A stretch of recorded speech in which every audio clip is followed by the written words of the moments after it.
Right? Just about. No.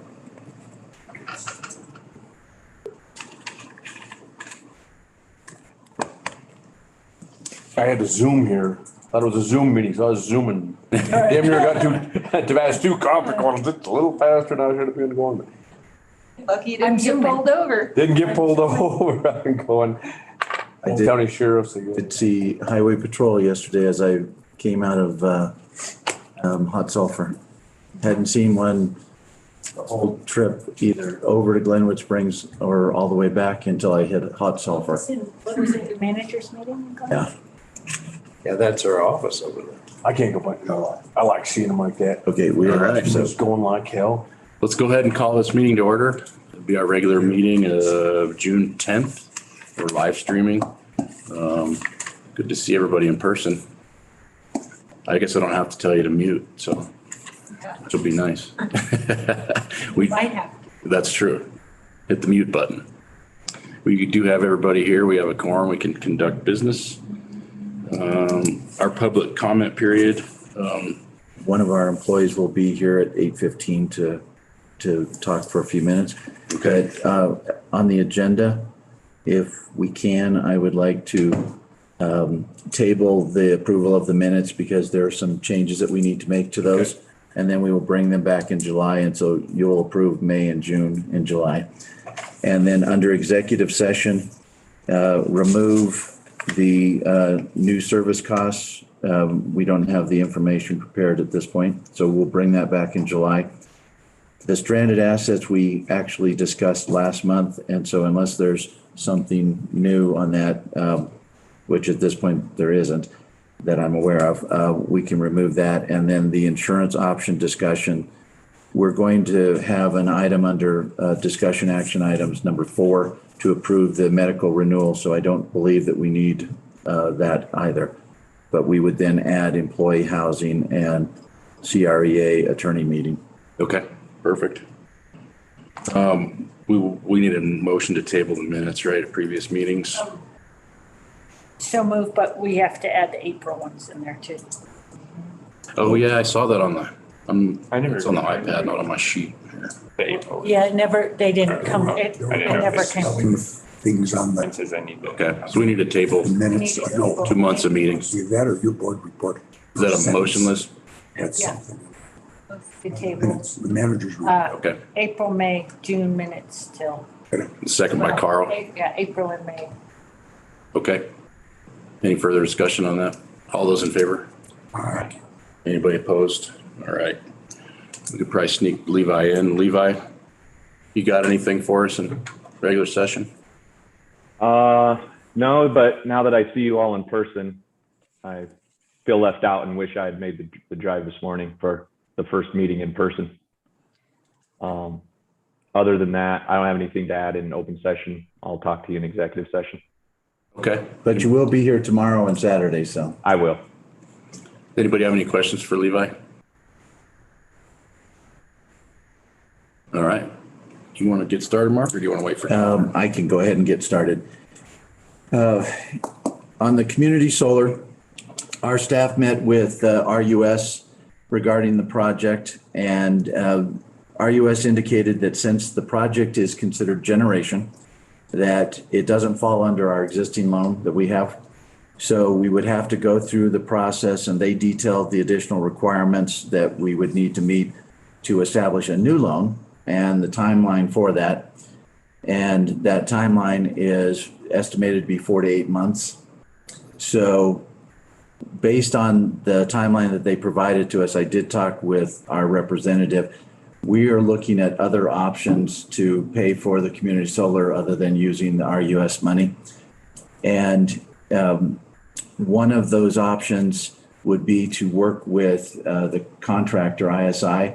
They would build it and pay for it and lease it to us with an option to buy it. And that would allow us to take advantage of the investment tax credit, which would reduce the overall cost of the project. And we have, Levi and I will have a meeting either Friday afternoon or Monday with ISI to go over what that will require. But I think that we can get that put together fairly quickly, and then we wouldn't have any money outlay to build it. It would just be leased over probably a period of 5 to 10 years. Mountain Parks can take advantage of the tax credit or ISI? Well, ISI will, and it will reduce the cost that Mountain Parks pays because the project will be lower. What's the tax credit now? Wasn't that just changed again? Well, it was, Okay. what Well, is I it? think it's 26 in the December, that December bill. Yeah. That omnibus bumped it back up to Yeah, 20. because it was supposed to 22. drop down to 22, but it went back to 26, I believe, so. Okay. The fiber project, I executed a project management agreement, design agreement with Connexon on Monday. They have suggested that we would have a project kickoff meeting on July 6th or 7th. I think the 7th probably will be the date that works. We confirmed with RUS Tuesday that the design change that we would do because of the Connexon change doesn't require us to change anything with RUS. The things that would require us to come back to them for additional approvals or filing something else would be that we change the length of the fiber, which we are not, that we change where the fiber goes, which we are not, or that the cost will go up. And I expect to have either today or tomorrow an estimate from Connexon of what they see the cost to be, and we expect the cost to go down from the original estimate provided by Vantage Point. All right.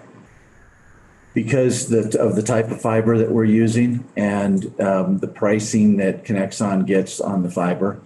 And so they've given us some ranges of what they think the price will go down, but I said, I would actually like to see something in writing. And so they're putting that together. We think the labor is going to be pretty close because they expected the contractor ADB to have a higher labor rate than they did based on their past experience with them. But they looked at the agreement with ADB, and the labor they believe it's in line. So we will see some reduction in cost. And the good news is we will be able to use the existing contract that we have with ADB and do a change order for the design, and that will make it much easier to move the project forward. The type of fiber you're talking about, is that the number of strands or is that a different manufacturer? What's that? Joe? Both. The strain count is lower, and it's the non-ADSS fiber, so it is a conductive type of fiber, and they just cheaper to manufacture. Why did we have so many fibers in it initially and we're reducing it now? Is that limiting our? It's the overall design. So the connection design is what's called a distributed tap design, and the original design from Vantage Point was a distributed split design. In rural areas, distributed tap is a more efficient design. We asked that exact question of HR Green when they did the design for us, and HR Green told us that the cost was insignificant. The difference was insignificant. Well, we're finding out To it's them. not. It's not. To them That's it was. Exactly. To us, maybe not so It's not much. insignificant at all. So how many extra fibers will we have on the? So the backbone Cable. itself is largely going to be 144 count, but they have an ability with this design to up and down the count much simpler than the original design. So a lot of it will still be 144, but sections of it won't. And when you add it up over the whole thing, it makes a big difference. So How do you make it go up and down? There's so many fibers in the cable. well, right, but when they go to less dense areas, they can drop down and then go cross country because you won't have as many taps on the fiber. And that's just the overall design architecture of the fiber. I mean, in the towns, you still use 144. When you're going cross country, you can go down to 48 count and have plenty of growth in that fiber. But the main backbone fiber will be 144. Most of it. And the other thing that's nice about this type of fiber being strand and lash, so it hangs on a messenger, right? So they first put up a line, steel support line, and then they lash the fiber over the top. If in a year, 5 years, 10 years, they need additional fiber, they overlash another fiber right to it. Where if it's ADSS, you have to physically hang another whole fiber or take that one down and add another. It's more flexible in many ways. The biggest problem that we saw going forward was going to be the make ready. Because it's a conductive fiber, we wanted it out of the comm space. Connection has said that the benefits and the costs of this type of fiber will outweigh the additional make ready you'll have to do in keeping it out of the power space and into the comm space. But is he gonna be in the comp space or the power space now? 99% of the time it's going to be in the comm space.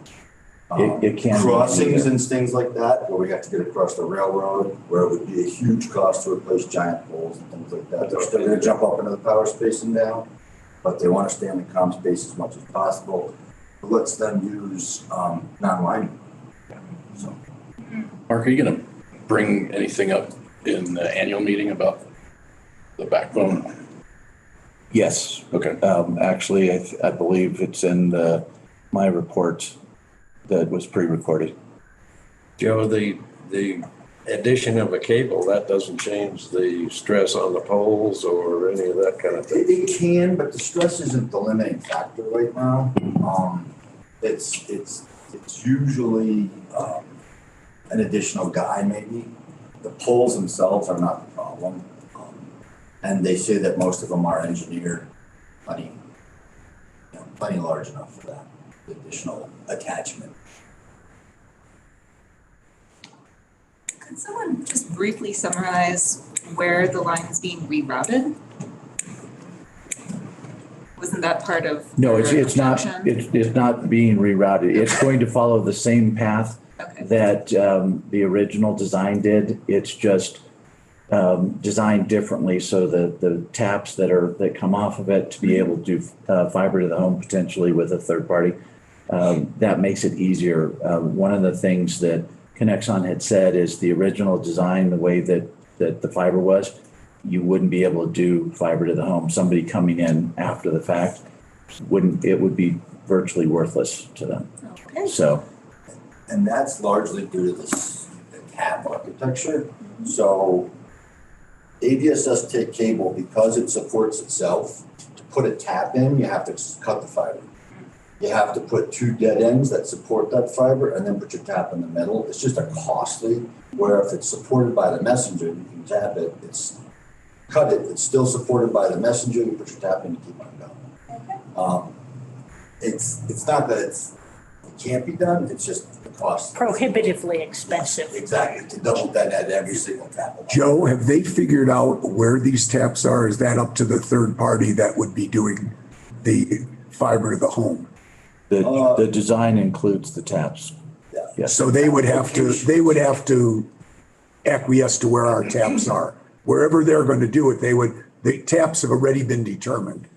Yes, and there's significantly more taps than were initially designed in the other one. Because initially in the other, it was just taps that we would need to get it to substations and other Right. equipment. This has more taps that would allow for. And you don't have to predetermine. Yeah. That's the other flexibility that this type of fiber. And- Is if you have a new development, you create a tap in that fiber and you go to that new development. Who pays for the taps and what is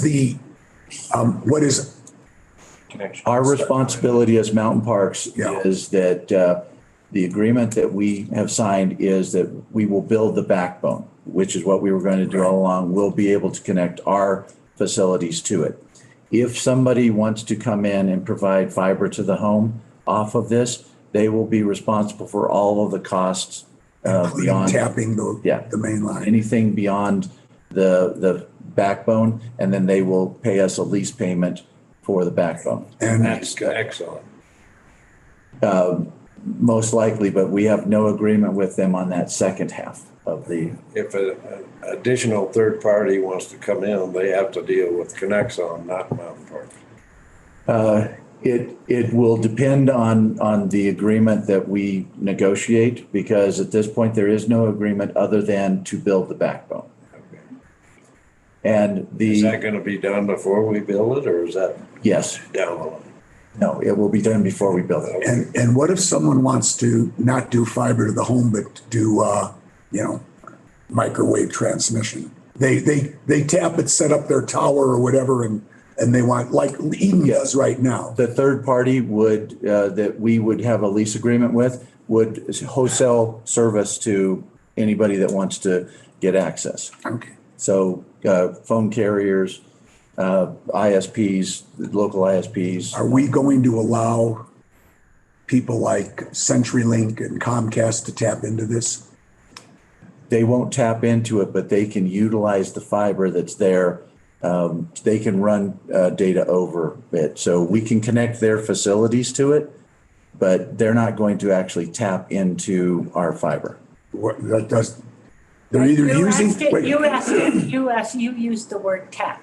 You Okay, maybe- the idea is, Could they arrange an agreement with the? Yes, third they party? can arrange an agreement with us or with a third party to utilize the fiber. with a third party, because based on our work with a number of parties, if you lease to them to provide this service, they generally want exclusivity, which then you can put in requirements that they provide non-discriminatory service at a wholesale price to anybody else.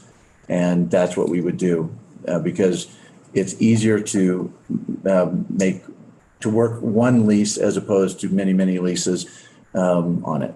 So an example, let's say CenturyLink comes in and they want to utilize some of the fiber.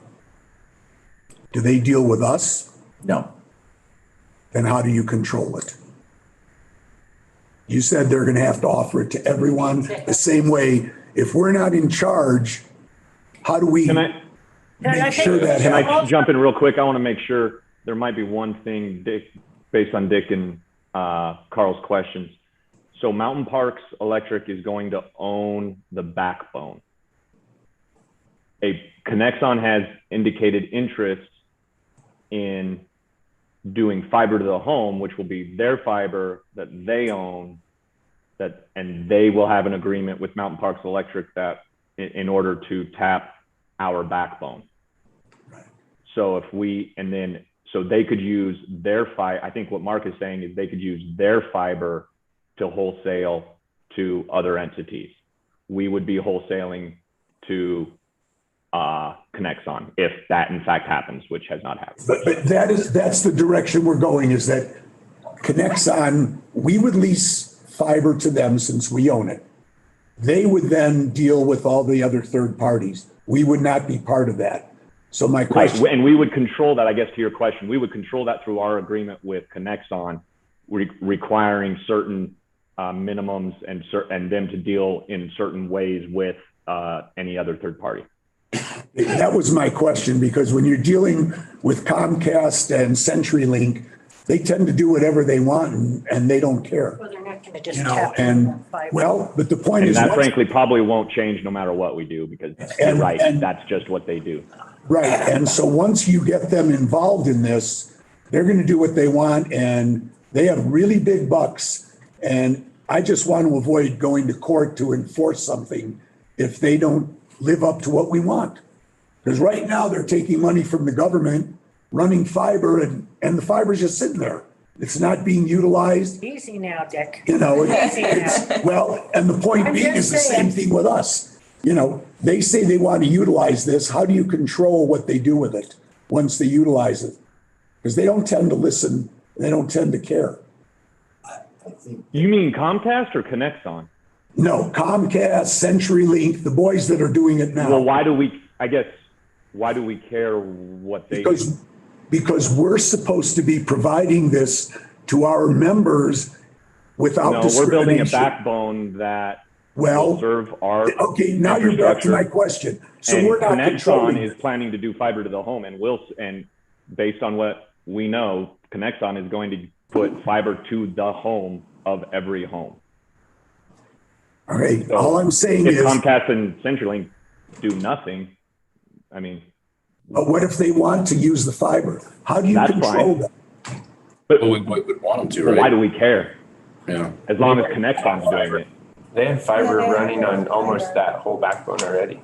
Like, That's what's on the poles, running down Highway 40. Right, and so, and my understanding of this whole thing is we will have a contract that will set out the terms for any third party, whether it's Comcast or CenturyLink or who knows who, that says we will have a contract with a third party who we think is going to be Connexon, who will handle those requests or leases in a manner that as a board, we feel A non-discriminatory basis. non-discriminatory basis. And and then we won't be in the middle of it. And if, it's hard for me to imagine that, I mean, it's sort of like Comcast and CenturyLink are not going to just tap into our fiber without permission. I mean, they're not going to do that. I didn't say they would. I just said if they're allowed to, does someone have the ability to control it? That was my question. Mark, do you have anything else on the fiber? No. Your point, Don. we're into Nexon for only a 15% stake. Is that where we ended up? Well, I don't think we've necessarily, I thought that was agreed to at the one of them. well, I went out, I don't think I think we're building the backbone Yes. and they are paying us a lease payment. What's to the use it. 15% of Connexon? Yeah, That's not- those two options are gone at this point. What we did, I didn't know that. yeah, what we did is we went back to them and we said, okay, we want to build the backbone and we'll utilize you as project manager and design. And then we will own the backbone. And so if you want to be the third party, then you will pay for everything from the backbone out. And because that was part of it, we would have to come up with some of that money. And I said, we don't want to do that. And then they'll pay us a lease payment to be able to access the fiber. Okay, and when Levi references their fiber, we'll own the backbone, we will dedicate so many strands to Connexon to do their.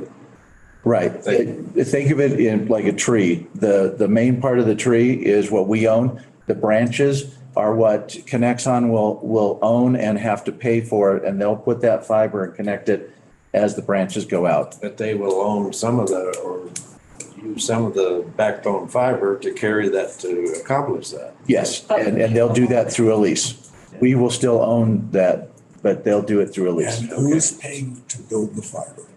We're paying to build the fiber. The backbone. The backbone. That's the backbone. And then we will recoup our investment through the lease payments. And I didn't know the 15% deal went away. Would it be When I got possible, off that call before the meeting was done. would it That was be the possible to April. see Well, I somebody understood that at 15%. what's it laid out? Because I'm But we like Carl, agreed to I'm confused. They stake change in Connexon. things. That's why I And asked. that could be because the Zoom meetings, or you get up from the computer, go to the bathroom, and you come back and you haven't heard something. Can we get something in writing explaining exactly what's going on? So if somebody comes to me and says, how is this going to work? I've got some bullet points that I can say, this is what's going on. We own it, we're leasing it, blah, blah, blah, blah, blah, so that we can explain it to people.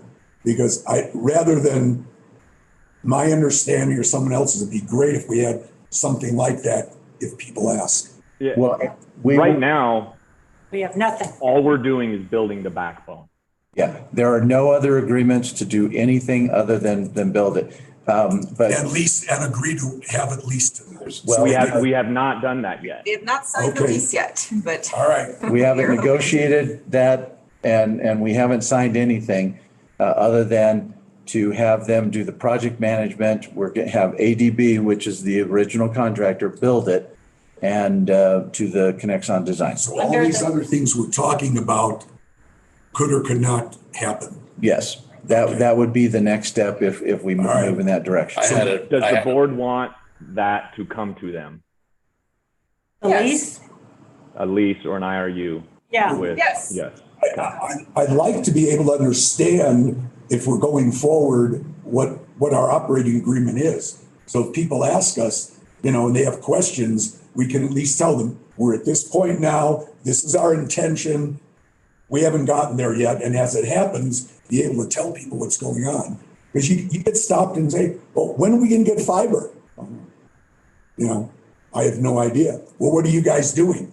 And I can't tell them anything. So that's the type of scenario. If we could get something as we go along, it would be helpful. But here's what I tell people. I tell them that we're building the backbone and that it's supposed to be done this summer. Now, I don't know if, or by the end of this year, the first phase of it.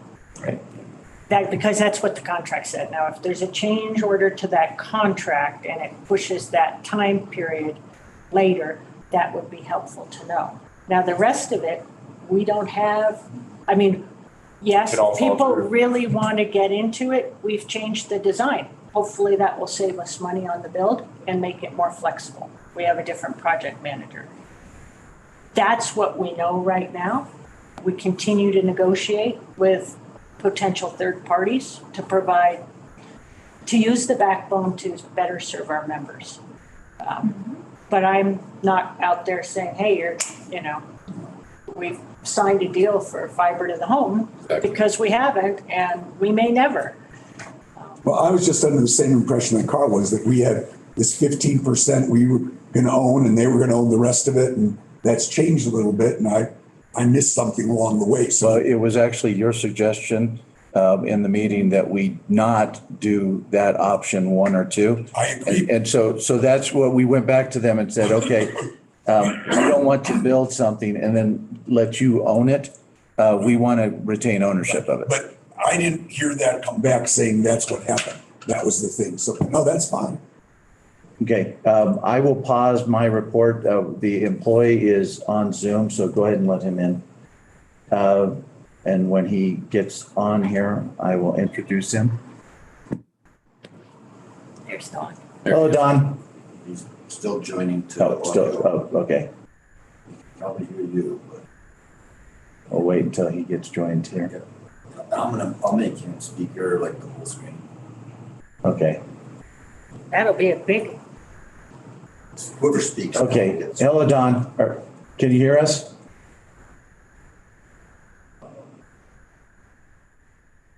we can see you. It's right down the Is he hallway. here? Does he want to just come? A little louder. Don, can you hear us? Oh, he's still connecting. Connecting. Okay, now he's connected. Don, can you hear us? Unmute. Unmute yourself, Don. Hey, Dawn. Okay, I should be unmuted there. Okay, yes, you are. long as- John Case is one of our newer employees, and he came from the Front Range from the Denver area. And we will be talking a little bit later about employee housing issues and some of the potential options that we are going to propose. And we just wanted Don to share a little bit about his experience coming from that area up here and trying to find housing. So Don, you've got the floor. Thank you, appreciate it. My name's Don Case. I'm a lineman here at the Granby Line Crew. My wife and I moved up to Grand County the week of Thanksgiving 2020. And we were both offered jobs around the same time, I think a week apart. And it left us with about 3 weeks to get moved and settled in and start working. We were kind of looking at houses to buy during that time, but we ultimately decided that 3 weeks wasn't enough time to purchase a house, close, get moved in, and be ready for work when we were supposed to be here. So we decided to rent instead. It was tough finding a place to rent during that time because obviously there were a lot of people displaced from the fires. So short-term rentals wasn't an option. Long-term rentals, there were few and far between because a lot of people were trying to help out the families displaced, which is a great thing. But we ended up finding a place, luckily, and we got moved up here and started working. And we decided that, we'll get a temporary housing allowance for 12 months. We'll go ahead and utilize that. And at about 10 months, we'll start looking for homes and then hopefully get a place, and the timing will be right to where we can buy a home and won't have to break our lease and be able to transition smoothly. But in the 5 months that we've been here, or 6 months, we saw the housing market skyrocket from an already high place. And that kind of left us looking for, we were in a position to where we had to make a decision. Okay, do we break our lease, end our housing allowance, and buy a home while they're still relatively affordable? Or do we hold out and continue to utilize the housing allowance and just do it that way? But the problem with that is we found it at the rate the housing market was going. We were kind of concerned that by the time our housing allowance ran up, we wouldn't be able to afford a home. And that would leave us in a position where we had to say, okay, well, are we able to be permanent residents here and, without a home, or do we move somewhere where we can afford to live? So we decided to start looking for homes, and we found that the affordable homes out here, we were looking in the Granby area, Grand Lake, Partial, just all around the Granby office here. So we wouldn't have to commute too far. We started looking at homes, and we'd find some places that were affordable. But all of them needed a substantial amount of work to be considered a place where we'd want to live long term. And the ones that we did find we said, okay, it needs some work, but we could see ourselves living here. So we'd put an offer in, and then there'd be a bidding war between 5, 6, 10 people. And a lot of times the homes would sell for $100,000 over asking price. And a lot of them went for cash offers too, which kind of baffles me that somebody would have that in the bank, but that's beyond me. So we were having a real tough time finding a place to live. And mind you too, we had a rental, we had a 12-month lease. So it wasn't a pressing issue, but we were still looking. And we finally found a place to live out in Kremling, or in Bighorn Park up there north of Kremling. They had to adjust our service response area for it, and I appreciate whoever was in charge of doing that. They moved it from 30 minutes to 45 minutes, which put us inside that response time. But in doing so, we're losing our housing allowance, and we'll be, I don't want to say stuck with a high mortgage, but we're going to have a high mortgage now too. And without the housing allowance, it's going to make it tough for us. And that's a decision that my wife and I made, and we'll stick by it. We think it's the best decision for us if we want to be permanent residents of Grand County, and a permanent asset to mountain parks too. I think that's a really important part of it, is just making sure that we stick around here, and that the time and money and resources that Mountain Parks has spent to train me isn't going to waste. Now, in buying that home, we've lost our housing allowance, and we kind of, in a way, feel like we're being disciplined for making that decision to be permanent here. And, I just feel like that $1,000 can go a long way, and it can make that high mortgage maintainable, and it can make us in a position where we can still save a little bit of money and afford to live and prosper. And I think that's kind of the problem that we're having, is there's some step one apprentices that are hired, and they're coming in from out of town, and they make quite a bit less than I do. And with the housing allowance, they're able to find a place to rent and be here for the time being. But what happens in that 12 months when their housing allowance runs out? Well, they're going to be making a few bucks more an hour, which is a good thing, but it doesn't make up for the money that they'll be losing in their allowance. And that'll put them in a position where they need to make a difficult decision whether or not they can stay here. And, just to see these guys come and get trained and be an asset to the company, and then be put in a position where they have to walk away because they just can't afford to live here. It's hard to watch. And I've watched a few guys come and go since I've been here, in the short time that I've been here. So for those guys' sake too, that's kind of my idea, is that we need to either extend the temporary housing to a few more years or make it permanent, or, you know, whatever the idea has to be. But I think that if these guys come and we spend the time and money to train them and give them the tools they need to do the job, just for them to leave. I don't know anything about our budgets. I'm not pretending to, but I just feel like we'd be losing money and losing assets in that situation. With that said, my wife and I did buy a home, and we're quite happy with what we ended up with.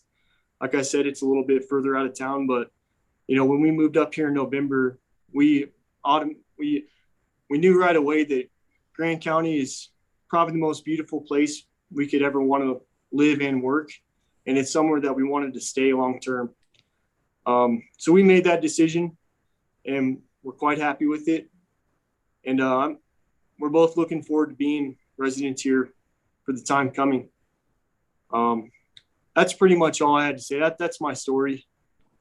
Just the difficulties of us trying to find a place to live, and you know, hopefully we can make it to where guys are able to come here and live and stay, more importantly. So that's all I got for you guys. Thanks, Don. Does any of the board members have any questions for Don? It does not appear so we will let you go and get back to work, and thanks for sharing. All right. Thanks a lot, guys. I appreciate it. Thank you, Thanks, Don. Don. Thank Bye. you. Thank you, Don. And we will be going through some options that we have looked at, and also be providing some information about the cost of the average cost of a home in Winter Park right now is about $1.2 million. And then the cost increase, because we've looked at that, and you know, what can we do? And what I will tell you is that we can't solve the current situation, because you know, we don't control the market. But I think there are some things that we can do to make it easier for our employees. But as he mentioned, you know, there aren't a lot of options, and even doing some of the things that we have done and some of the things we will propose to do, it may not solve the problem, because there's a limit to what we can do, because he mentioned budget, and that's been the major focus, because everything we do has to fit within the budget. So Why do you always reference Winter Park? Why don't you reference Granby and? well, okay. Granby went up to us. Granby, the Granby's average $1 million price is now. 900 and Yeah. some thousand.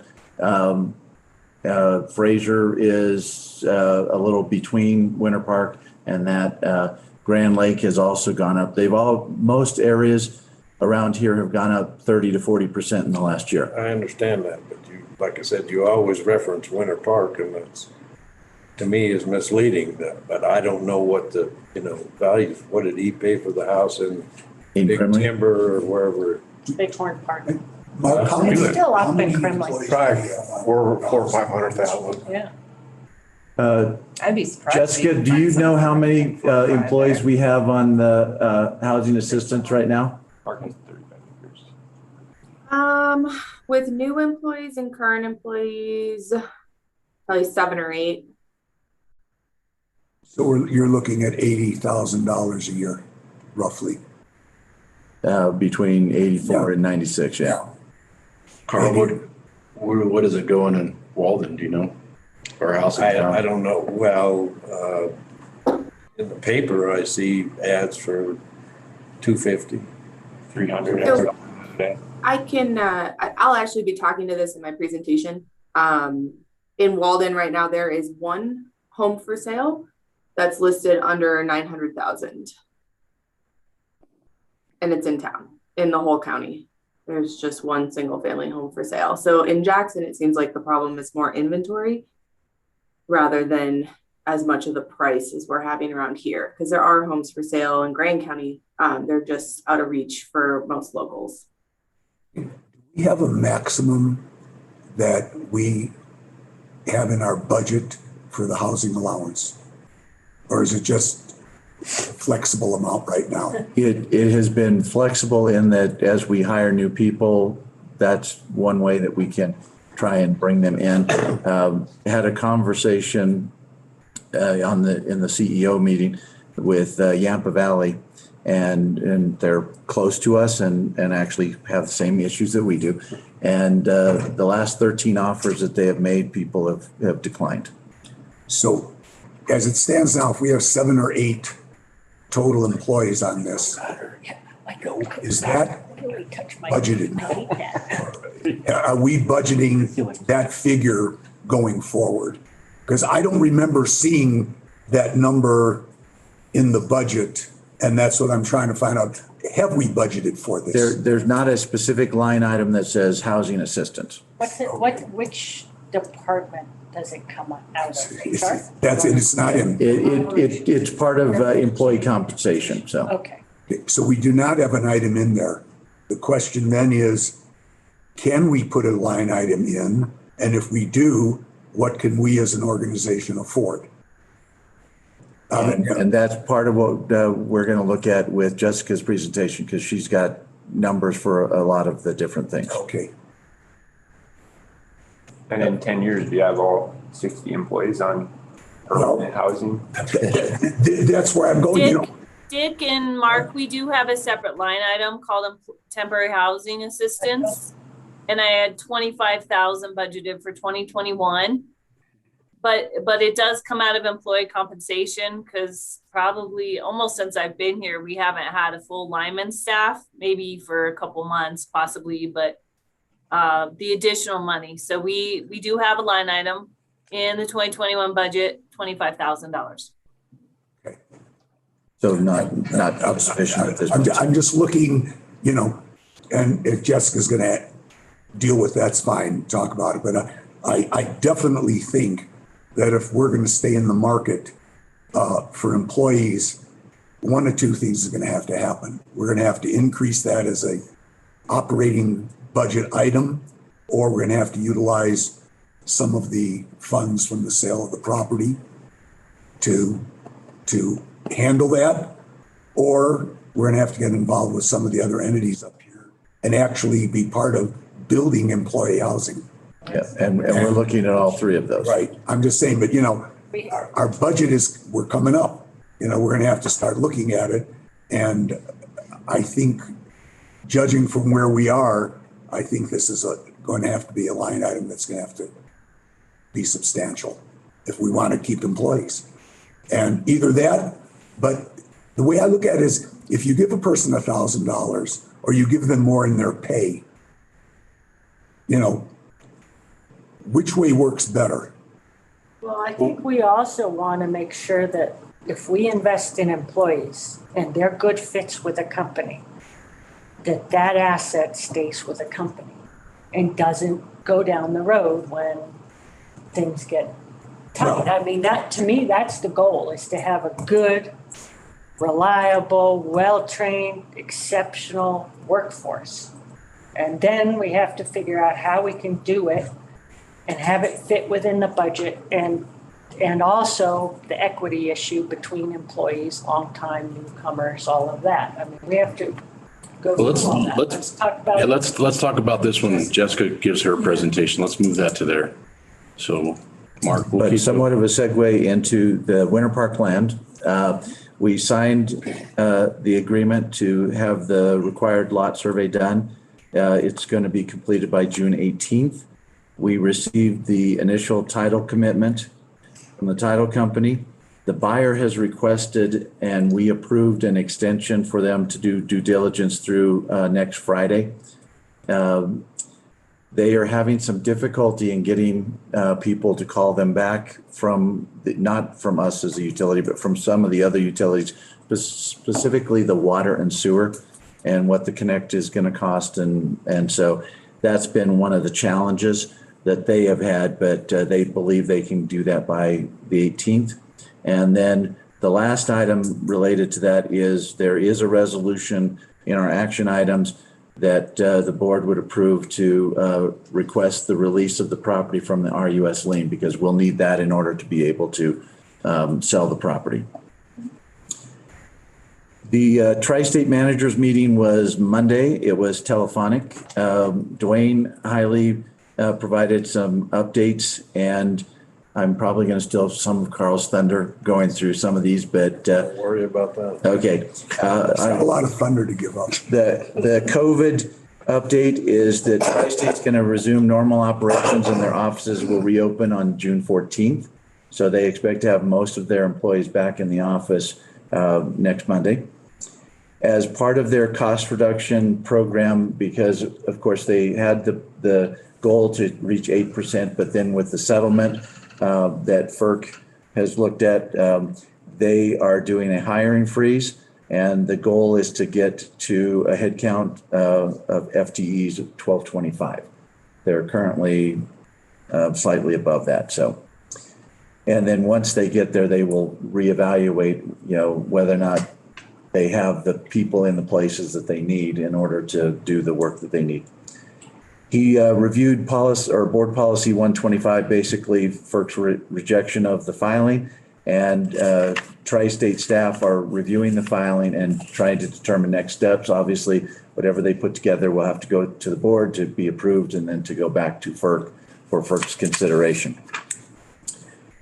They had filed with FERC to raise their debt limit, and United filed an intervention opposing the filing. And he kind of discussed a little bit of what he sees as why, and he thinks there's a misunderstanding with that, because they raised the debt limit, that means that they will then incur that additional debt.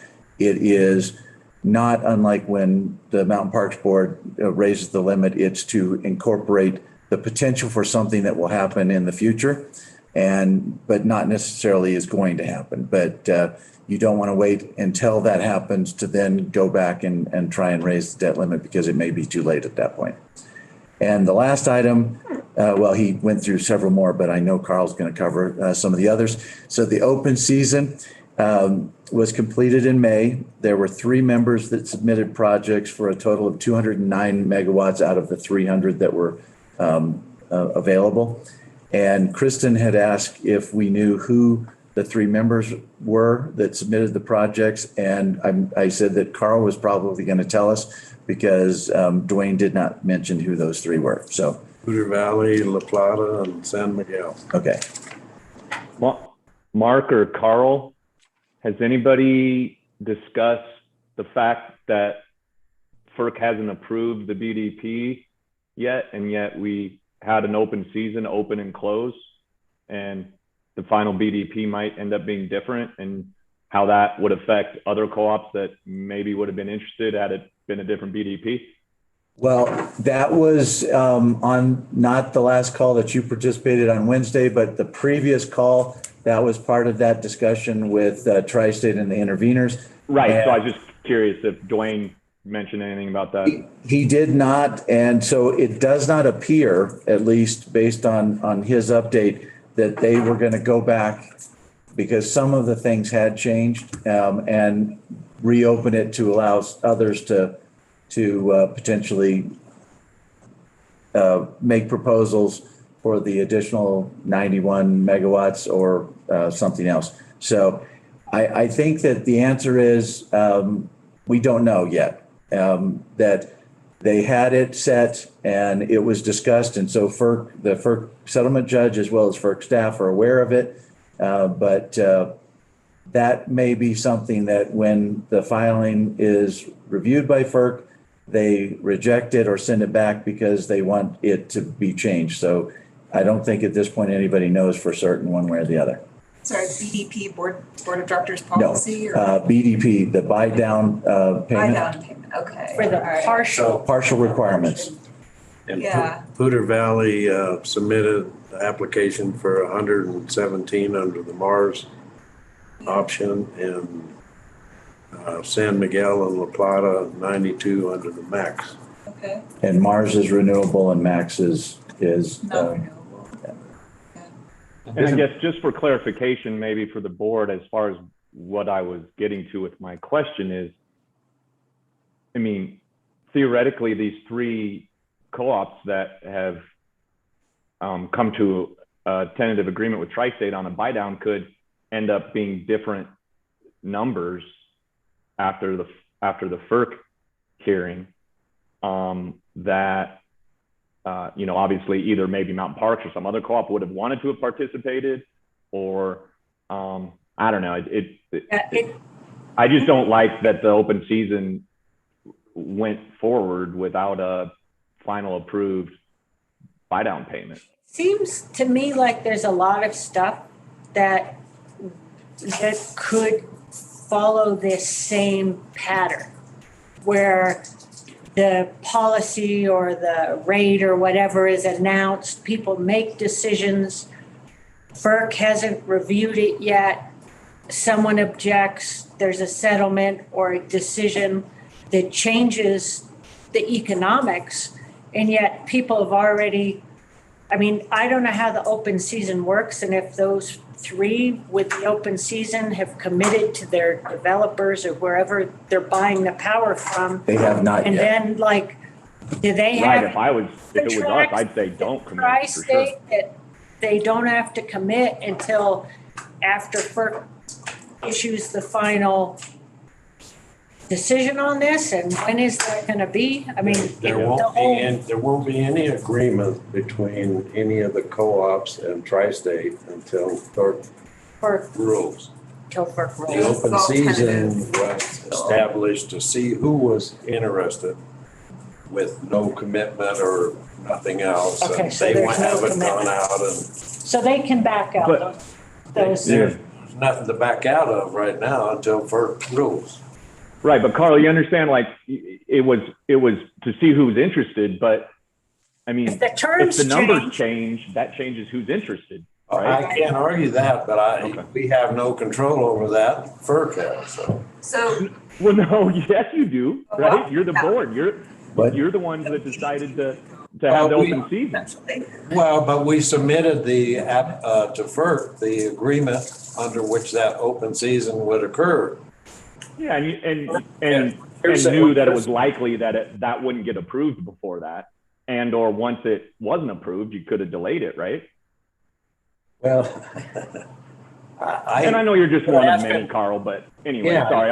asking a lot of legal questions that I can't, you know. I don't think they're legal. I think the answer is that as we went through the settlement process at FERC, that people raised issues related to the open season and could it be delayed and other questions. And They chose. they were, from Tri-State's perspective, they were far enough along that they did not want to delay it. And so the open season happened. People that were interested based on the terms that they knew at the time expressed their interest. And then based on, I mean, there was also a discussion similar to what we're having here is, okay, if FERC comes back and says, you know, you thought this is what it was, but that's not what we're going to approve. We're going to approve something different. Then, as Carl said, one of those three might say, okay, that doesn't work for us. And so they don't move forward with their project. Or all three. Or all three. And it could be that there was a fourth. Nebraska Public Power District was one of them that had a project, but the economics didn't work for them. And there was another to where that they chose not to participate in the open season. So they Terms could change, do maybe they would something want that to. then they say, okay, well, it, you know, now we would have participated. And so I think that this is going to be interesting in how it ends up being resolved, because there's a lot of people making assumptions on how things will go that may or may not happen. So, which is a great lead into my next item, which is the FERC settlement. We had the second technical conference related to the inputs and explanation of how the CTP, or contract termination payment methodology, works. And that was held yesterday. And Tri-State continued, they had set the first one, it was a 3-hour meeting, and they got about halfway through the explanation. And so they had the second one, and it was yesterday. Did it go the full 3 hours, Levi? The meeting did not go the full 3 hours, but I do have, we should add that to the executive session agenda. I definitely, there's information for the board on that. Things went a little different direction than what we thought they were going to. Okay. So the next actual settlement meeting, because those were technical conferences, is June 16th. Yes, June 16th. And that will be an opportunity for the parties to get back together, and now in theory that they have a much better understanding of how the process works. And I think everybody really knew how the process worked, but they went into excruciating detail as to each little component of the process. And there were a number of. Park did or Tri-State did? Tri-State did. Okay. And then there were, at least in the first meeting that I was able to participate in, there were many questions, hundreds of questions of them, and asking, specific questions about the information. So This is no longer proprietary, their way of figuring it. No, yeah, it is. it is still proprietary, but Yeah, go ahead. there have been other options that have been put forward by the interveners, and so they're being considered by Tri-State, but they still prefer their methodology. But in the rejection of Board Policy 125, it hit on a number of the things that the interveners have had concerns with. And so I think that that's part of what Tri-State will have to try and overcome when they put together the board policy to send back to FERC. Okay, I'll ask my question in executive session then. Okay, next item. Fraser had talked with us and ISI early on about doing solar at their wastewater treatment plant. And then they got busy doing other things, and so they went away. On Monday, I believe it was, they came back, and they are interested in starting those conversations again. They would like to potentially do their project in parallel with our community solar and the Solar Cares project. I think that's going to be difficult because we're trying to really move as quickly as possible, because the timeline right now on the racking for it is 16 weeks. And so that was part of the reason why we need to talk to ISI either Friday, tomorrow, or Monday, because they need to order the materials, or we will be into November and December that they'll be finishing this project. And so that's part of the challenge that we have at this point. And does it look like the permits are going to come through the county? That's always one of those. I don't think the permits with the county are going to be the problem. Okay. I think it's the materials that are going to be the. Just want to make sure that we're. Yeah. Growing prices going up or something? Well, the price of the racking, the steel has gone up. Yeah. And actually the solar panels, the price has gone up, but it's not as much as the actual racks. So that's one of the challenges. So. Yeah. And I think part of it was people were rushing to get in, before the tax credit went down, and then the tax credit didn't go down, but they're already in the queue at this point. There's plenty of people what kind of size is Fraser looking at? There's plenty of people that operate in the commercial size space. Well, that's the issue is I don't think that they know yet. And the usage of the building is about 250 kilowatts, but they don't know what specifically they're going to do yet. They need to get out an RFP or something. Yes. Go look at Walden. Yeah. Only 75, but. Well, it's not going to be something like Walden, but it will be actually a ground-based system. The last item that I have is I attended the CREA managers meeting Tuesday and Wednesday in Glenwood Springs.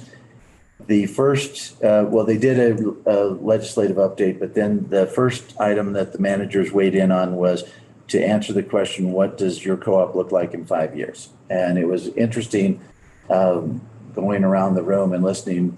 There are really divergent views, especially some of the Eastern co-ops that rely heavily on agriculture and pumping of water, they are looking at some potentially really hard times.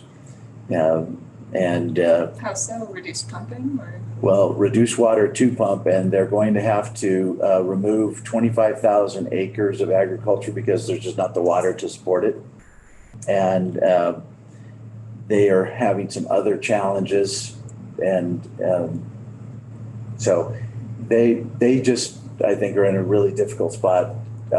Most of the co-ops are looking to kind of hold their own. And what I said was that we anticipate growth from the pre-pandemic levels, because we were growing pre-pandemic, but then the wheels came off. And so hopefully we'll get back on that, because the construction never stopped. And so we will hopefully continue to see some growth over the next 5 years.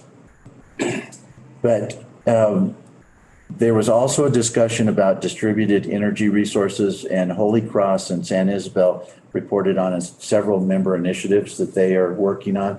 San Isabel's is called MPEI, and it is a financing mechanism, which there were a number of questions about, what does it mean to do loans? And so they actually, within the last 12 months, made $7.2 million in loans. Is that San Miguel or is the San Isabel? Isabel. And some of them to non-members, because they're actually making loans for renewable projects in Black Hills territory. Oh, interesting. So that was interesting. Are they borrowing the money to loan it out, reloan it, or where'd they come up? Mark, I think they might be one of the co-ops that they're not technically making the loans. I think they might be going through a local bank, but they are actually making the loans, and they're doing credit reports. They are borrowing against their line of credit, and then actually getting a longer term loan once they package all of the loans together. Their interest rate it varies depending on projects, but it is significantly higher than our Electrify Everything interest rate. They have looked at the REST program, and they're hopeful to get approved for that, but they are having many more problems with it than we did. And I asked the question about their solar projects. I said, what are the terms on that? And he said 10, 12, 15, and 20 years. So Ours are 10, right? Right. Ours are 10 because under the REST, you have to pay for itself within 10 years. But they are basically, whatever their interest rate is, they're adding a small adder onto it, and that's how they're making the money on that. But it'll be interesting to see how that goes forward. Are they doing that under their services or? No, through a quasi department called MPEI. What's Holy Cross doing? Holy Cross is doing a number of things, but the one that was most interesting, based on Green Power's question from the last meeting, was that they have a program that provides Tesla battery walls to members at a subsidized rate.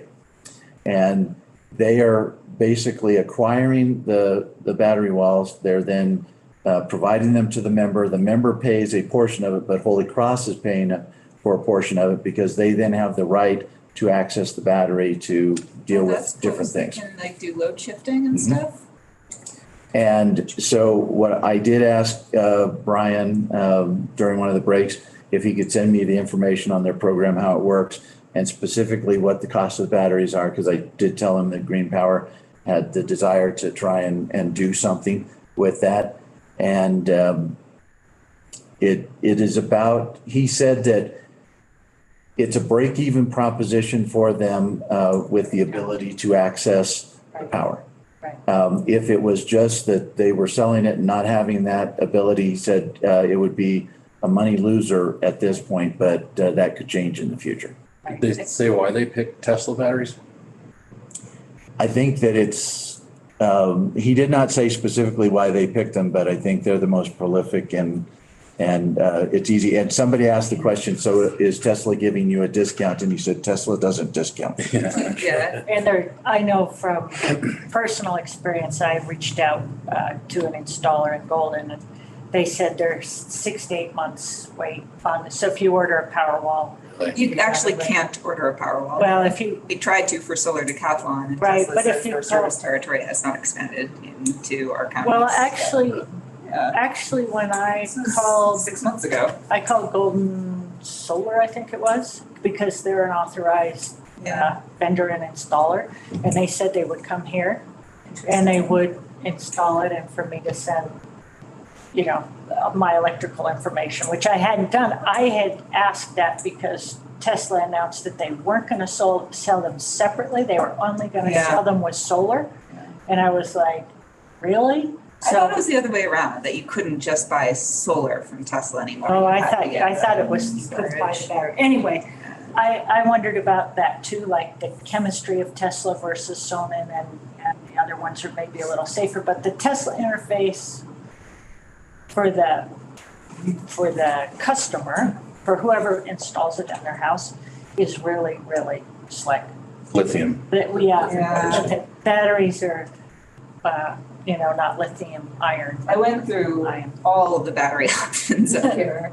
And because our house was designed around the Tesla battery, because it's only 4 inches wide. You can put it easily in a small, closet where space is constrained and our house is small. And after we couldn't get the Tesla battery, we looked at the other options. First constraint was actually very few batteries are rated for high altitude. So there's only a few options that are specifically rated for over 8,000 feet. And then of those options, for the lithium ion ones, they were kind of larger and clunky. They were cheaper, so that was good. So if you can install them in a garage or a mudroom. Are you talking like Generac or I think Yeah, Enphase and? Exactly. I know some people that have the Tesla battery up here though.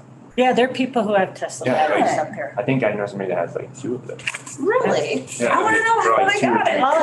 I'll send you the contact that I. I'm almost Connected. I'm almost certain. If you go through the website, the Yeah, Tesla don't- website, you can't. Maybe So they you have brought to them go up here through from a it. house somewhere else.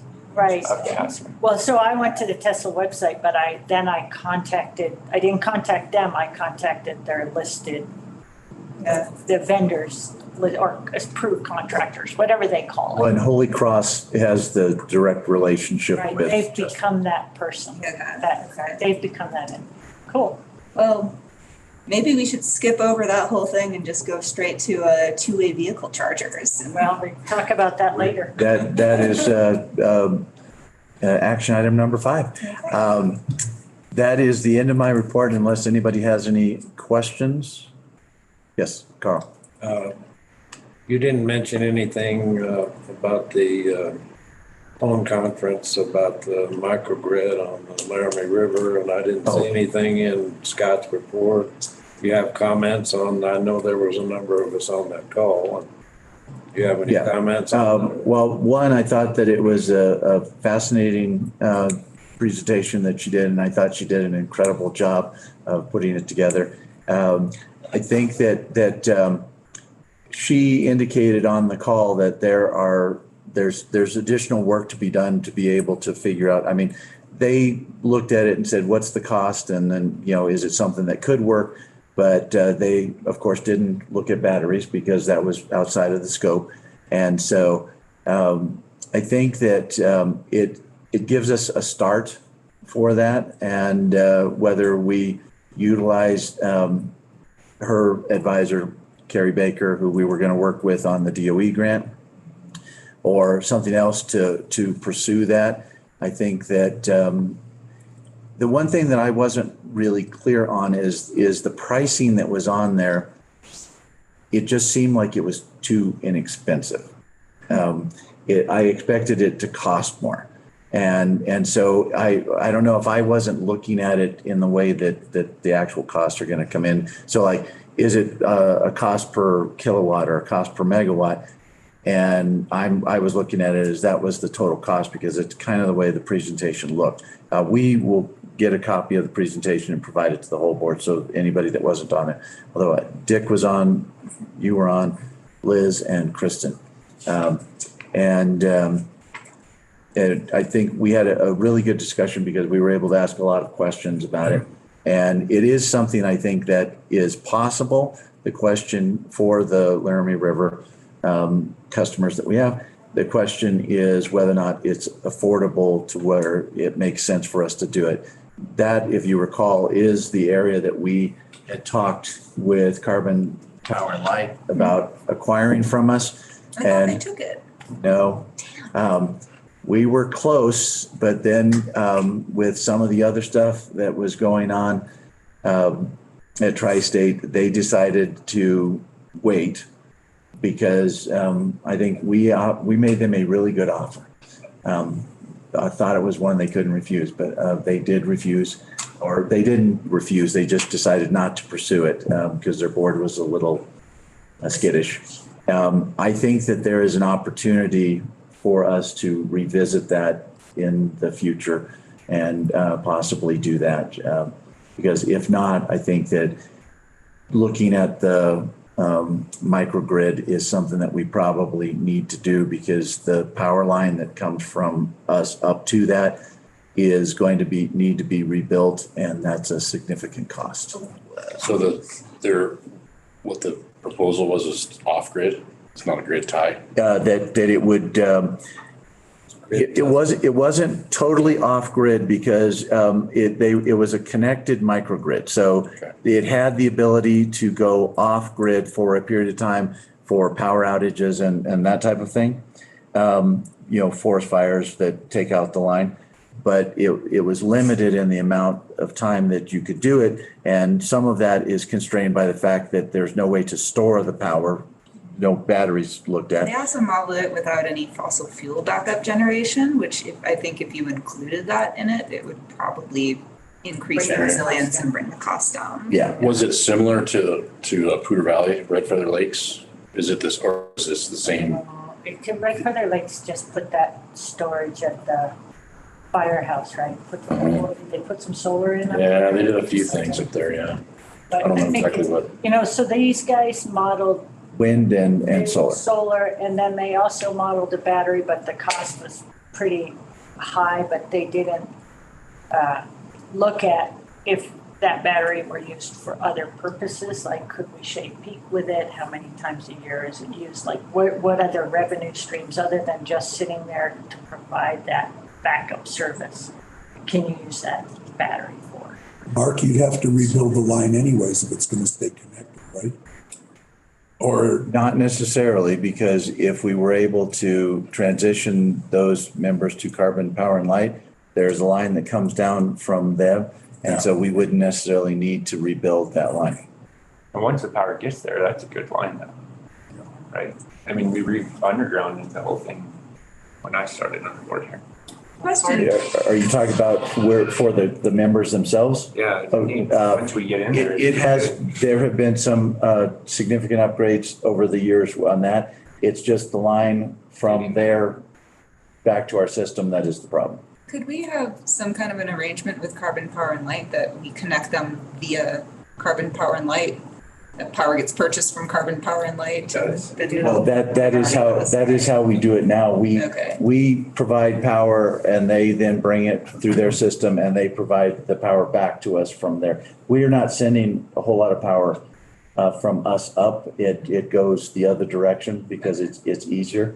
But if for some reason that didn't work or they chose not to do something and we need to rebuild the line to have the redundancy to be able to provide that. The other issue, of course, is communications. We communicate with those members and the meters through a cell site that is going to be dismantled. So there's still some issues with that. Yeah, but I think that it has a lot of potential, and the question is there a way for us to have those members be better served by another co-op. And then, even if we just give them the infrastructure with those members, I think it potentially in the long run is cheaper for us than if we have to go in and rebuild the line. But then they run into a radial feed as well. If we don't have a line. Yes. Yeah. But they have trucks that can roll to it fairly quickly. And ours, it's an hour, depending on the year, or time of year, it's an hour or longer to get there. What about a service agreement for them to be first on call? We just pay them as a contractor and they put that in their sort of service territory as far as. Yeah, we have utilized that. We have actually utilized them to fix some things where we didn't believe we could get there, because they can get there a lot faster than we are. And so I think there are a number of opportunities to discuss with them, if they aren't interested in acquiring the members, ways that we can have an agreement with them so that even though they don't own those members, they still take care of them as if they were their own members. Is there any way to get that meter data up into their system and transferred to ours? Well, Without changing meters.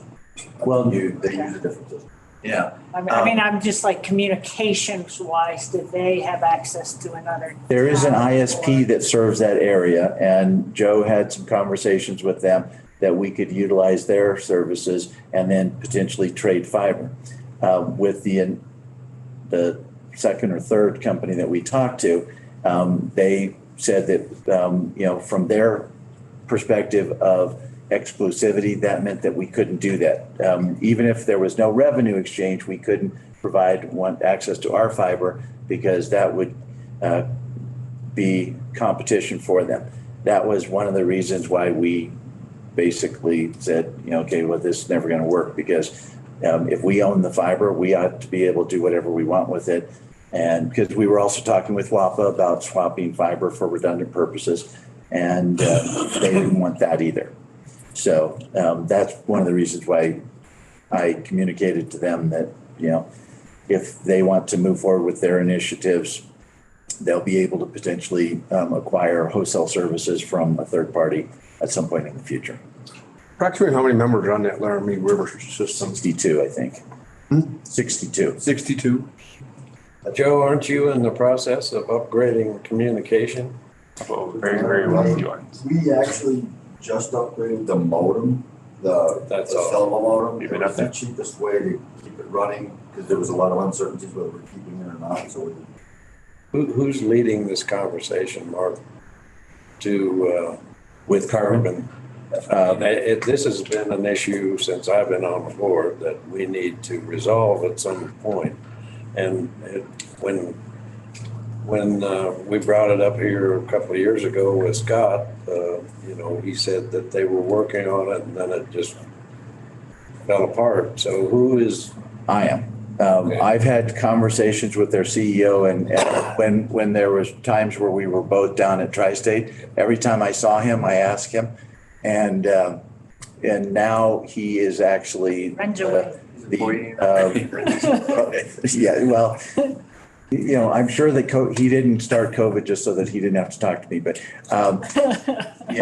he is the head of the Tri-State Managers Group, so we have. Every so often I reach out to him just to see if they want to restart the conversation. But Good. At this point, his board is just not there. Well, they've had a turnover on their board. So maybe that. That's why I Carl said- as an ambassador. Or it's because they heard of Maybe you this should go to- discussion and they had a turnover on their board. Well, what I've We're done. We're not doing this. I'm not running again. the meeting yesterday, there are a number of co-ops that their boards are starting to turn over and they're getting new members. Brian believes at Holy Cross, he's got 4 new members, I think. And he expects that within the next couple of cycles, he'll have an entirely new board. Well, I just bring that up because I think we need to keep Oh, yeah. it on their calendar or agenda or whatever that we would like to do something. Yes, and even if it's not, like we said, transferring the members to them, that we have some type of agreement where we pay them to roll trucks when there's a problem, because it's going to be a heck of a lot cheaper for us, hopefully, to do that as opposed to sending our guys over. Jeff brought up Poudre Valley. How much progress are they making over there? And is there any example there that we could utilize possibly on the Laramie River on the microgrid thing at Red Center? I think that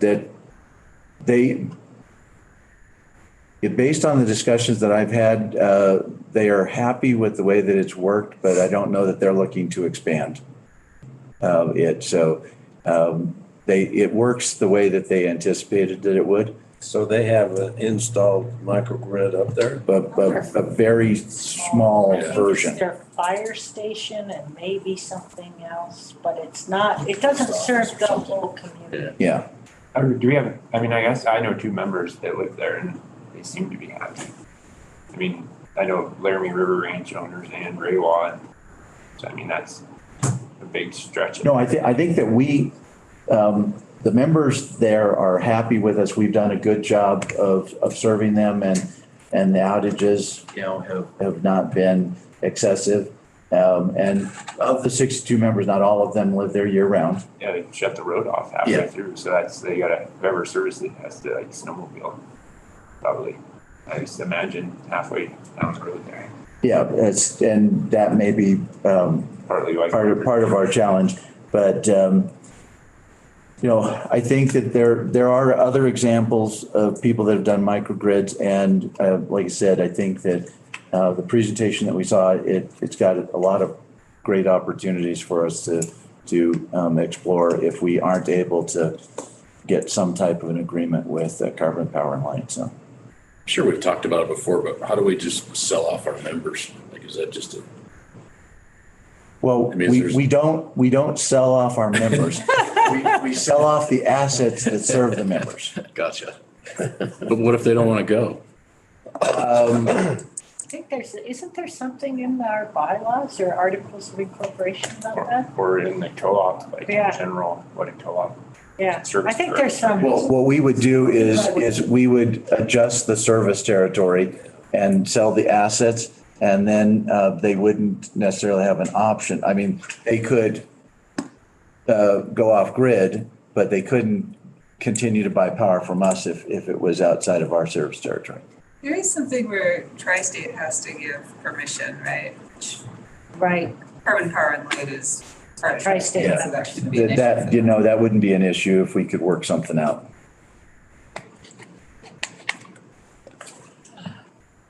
Any other questions? Safety report. If not, you have the safety report there. We had an incident where one of our crews was pulling a trailer. They were going up into the Devil's Thumb area. There were a number of cars behind them, and so they did what would be the courteous thing, unfortunately not necessarily the smart thing, to try and get over. And they were able to get over, but the shoulder was soft, and the trailer basically, they were still on the roadway, but the side of the road gave way and the trailer flipped. Nobody was injured. We had some damage to the backhoe that they were hauling, and we're still working on that. It has been an opportunity for us to talk to the crews about a number of things. The individual that was there, he acknowledged that it was bad judgment on his part. I think that it's been a great learning experience for the other crews, because sometimes, you want to do the right thing and let people get past you, but you wait until you get to a place where you can safely pull off and allow the folks around you. There were some challenges with the trailer as well, to where we talked with the crews, and actually the general foreman has been bringing it up in all of the safety meetings about pre-planning, that we're never in too much of a hurry, that we can't take some time to do walkarounds and make sure that the trailer is in good working condition. The tires, some of the tires needed to be replaced on the trailer. And so we had another incident where there wasn't any damage, but they had overloaded a trailer that was in the yard with poles, and it caused an issue. So they've been good opportunities for us to go back and address some of these things. And I think sometimes the crews just, well, okay, it's not that big of a deal, and reminding them that it is a big deal. And they have, it's been a great time at the safety meetings on Tuesday morning, because they're starting to bring up a lot of these things, and they bring them up as opposed to us having to do that. We also had a near miss. It wasn't with one of our vehicles. It was an employee that was driving to work.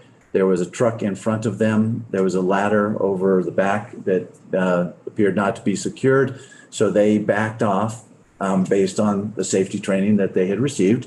And luckily they did, because the ladder came flying out of the truck. They were able to, there was a turn lane. They were able to get into the turn lane to be able to go around the ladder. But had they been following at a very close distance, the ladder may have come through their windshield. So, and we share all of these things at the safety meetings to make sure that they understand, that it's not just the things that we do, it's the things that other people do or don't do that potentially can cause us problems. You see the loss prevention. We have the wildfire safety training for all employees that we're looking into. And then hopefully that will be in June. We are going to do a trifecta of training, pull top rescue, bucket truck rescue, and confined space training. It will be done back here in the yard for all of the linemen. And I guess anybody else that really wanted to participate could potentially participate in that as well. I don't know anybody that's going to want to do that. And then you see the safety committee activities. So I will try and answer any questions that you might have on the safety report. Good plan. Get a motion to approve the safety report. To accept the safety report. Motion by Liz, a second by Dick. Any further discussion? All those in favor? All right. Anybody opposed? All right, motion See, carries. you don't even have to look on the screen to see who raised their hand. How about, before we get into discussion action items, we take a 10-minute break. Does that work for everybody? That's fine. Okay. Joe, I don't know how what you're gonna do. We just leave it on. I'll just stop the video. Okay. We'll still be on audio.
That's on mute. How about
kind of. The Just back on. Illinois at Rand, there's a gauging station. There's like. All right, we're back at it and we're down to discussion Is items. just move your finger and move. Well, I know, but you know, it's just, Rand one.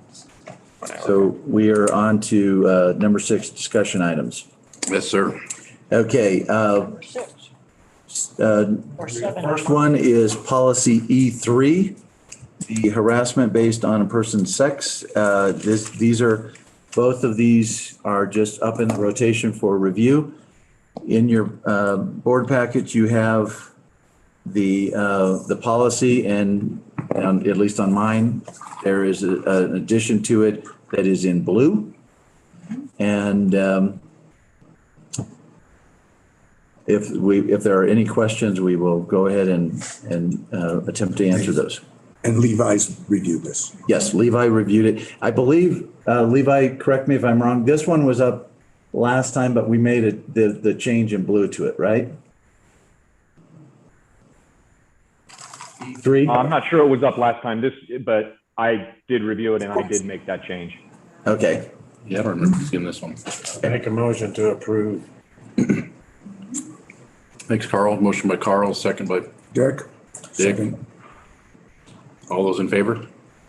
Anybody All right. opposed? Okay, motion carries. Okay, policy E4, deferred compensation plan. It's in your packet, it's a very short policy. And, Yeah, I was like wondering where the other pages were. And Levi has reviewed it and had no changes to the information that's there. I will tell you that we have very few participants in this particular plan. I would like to make a motion that approves policy E4 and makes it public, and also makes policy E3 public. Second. Okay, we got a motion and a second on E4 and E3. Those are the deferred compensation plan and harassment Harassment. on a person's sex policy. Okay, any further discussion? All those in favor? Aye. Anybody opposed? All right, motion carries. Can I ask a question with regard to this policy, Yes. deferred compensation? So does this mean, it says board members are on there, if I was like, I want to hold all of my pay till next year, that's permissible? Well, this is a 457B, so you defer the compensation, and typically you're not going to just defer it by a year. You're going to defer it during the tenure of your employment.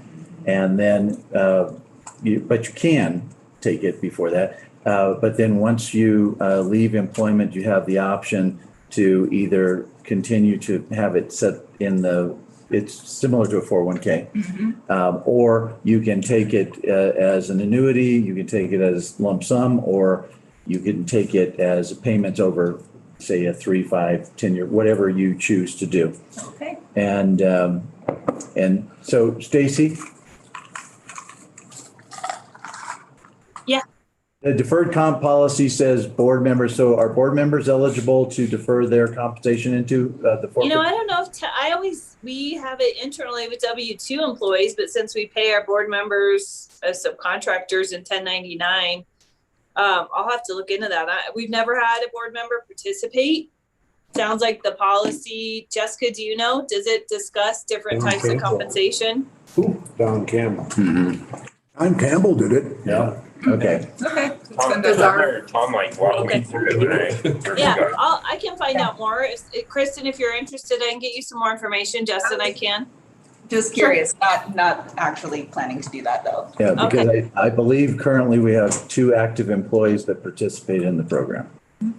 2 active and 2 past, so we have a total of 4. And the 2 past are actually starting to get payouts. Yeah, One is paid One out, is. yeah. yeah. Tom worked me through it too. Yeah. Tom did. And Makes sense. Yeah. for some, Depends on your tax. they don't like the deferred comp plan because when you put it into a deferred comp plan, a 457, the asset belongs to the company. It's a liability they owe to you as an employee. but the asset is retained by the company. You as the employee direct the investment of that asset, but it's not really your money. The asset, the money that's put in there belongs to the company until you decide that you want to be paid out. And for some employees, they don't like that. I have participated in 457s at the last 4 employers that I worked for. And as long as you don't think the employer is going to go bankrupt, it's not really an issue. But some employees just really don't like the fact that it's not their money. I mean, it's a liability to pay them, but it's not necessarily their money, so. Okay, item number 3 is the sale of the Vasquez Road property. This is the resolution that will allow Mountain Parks to request. It's something that needs to be passed in order for us to request RUS to lift the lien on the property so that we would be able to sell it. We are asking the board to approve this now so that we have it in case we need to use it. Otherwise, we would have to have a special board meeting to get this done so that we could send it to RUS. I move to approve the resolution. Let's see what it's dated or what's it's. Approve the resolution detailed in the secretary's certificate regarding the sale of Vasquez Road property. Thanks, Liz. Need a second? Second. Thanks, Justin. Any further? I think Dick maybe had a, Any further I thought discussion? you had a question. Okay. Well, I have a copy to sign at lunch, I think we perhaps? both You do. will. All right. I have them right here and I have the official seal. All right, let's do it. Mark, Yes. and are those printed on separate sheets of paper, not front to back? They are. There are 2 copies. Perfect. And we'll need an original to go to, one to RUS and one to the title company. Yes. So we've got 2 originals. Perfect. Who was the second? Justin, Did we vote? all those in favor of the resolution? Anybody opposed? Okay. No, wait a second. That was the sale. This is That was the resolution secretary. coming up now. That was the secretary's. Well, we had to pass the resolution, Dick. Yeah. No, So, but the resolution is the next one, Well, so that's what you. That's what you. so voted. there's a resolution. So there's the actual resolution.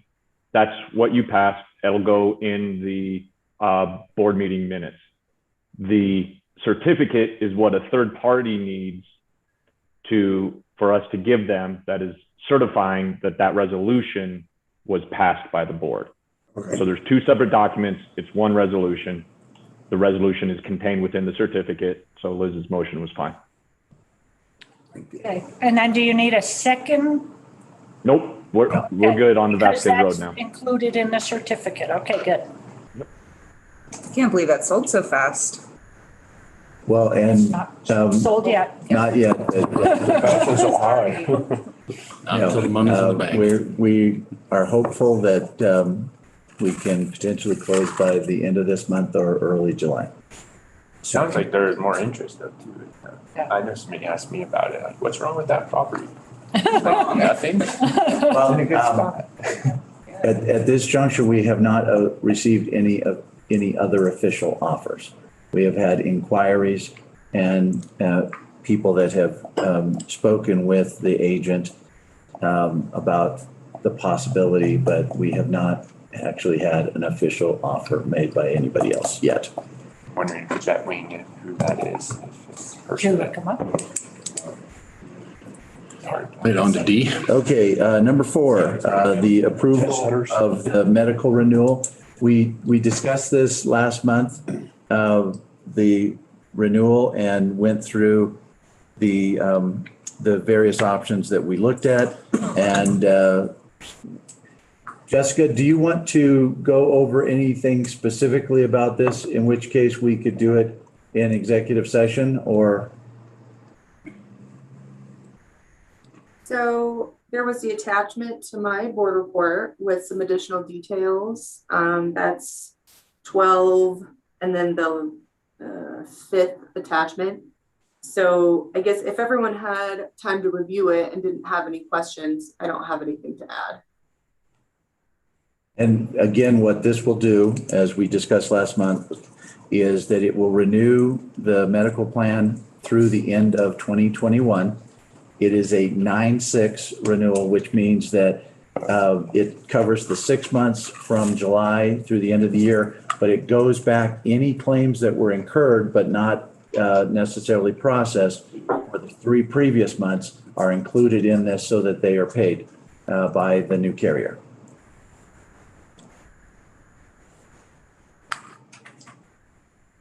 I'll make a motion to approve. I'll second it. A motion and a second. Any other discussion? All those in favor? All right. Anybody opposed? Okay, there you have it. Okay, the last action item is the East Grand School Bus request for an electric bus. This would be a vehicle-to-grid bus. And so, whereas the one in Kremling is an electric bus, but it can't connect and take power from the battery and put it back onto the grid. You see the email that was sent to me, and we have asked, and then there are also 2 other documents there, bus option 1 and bus option 2.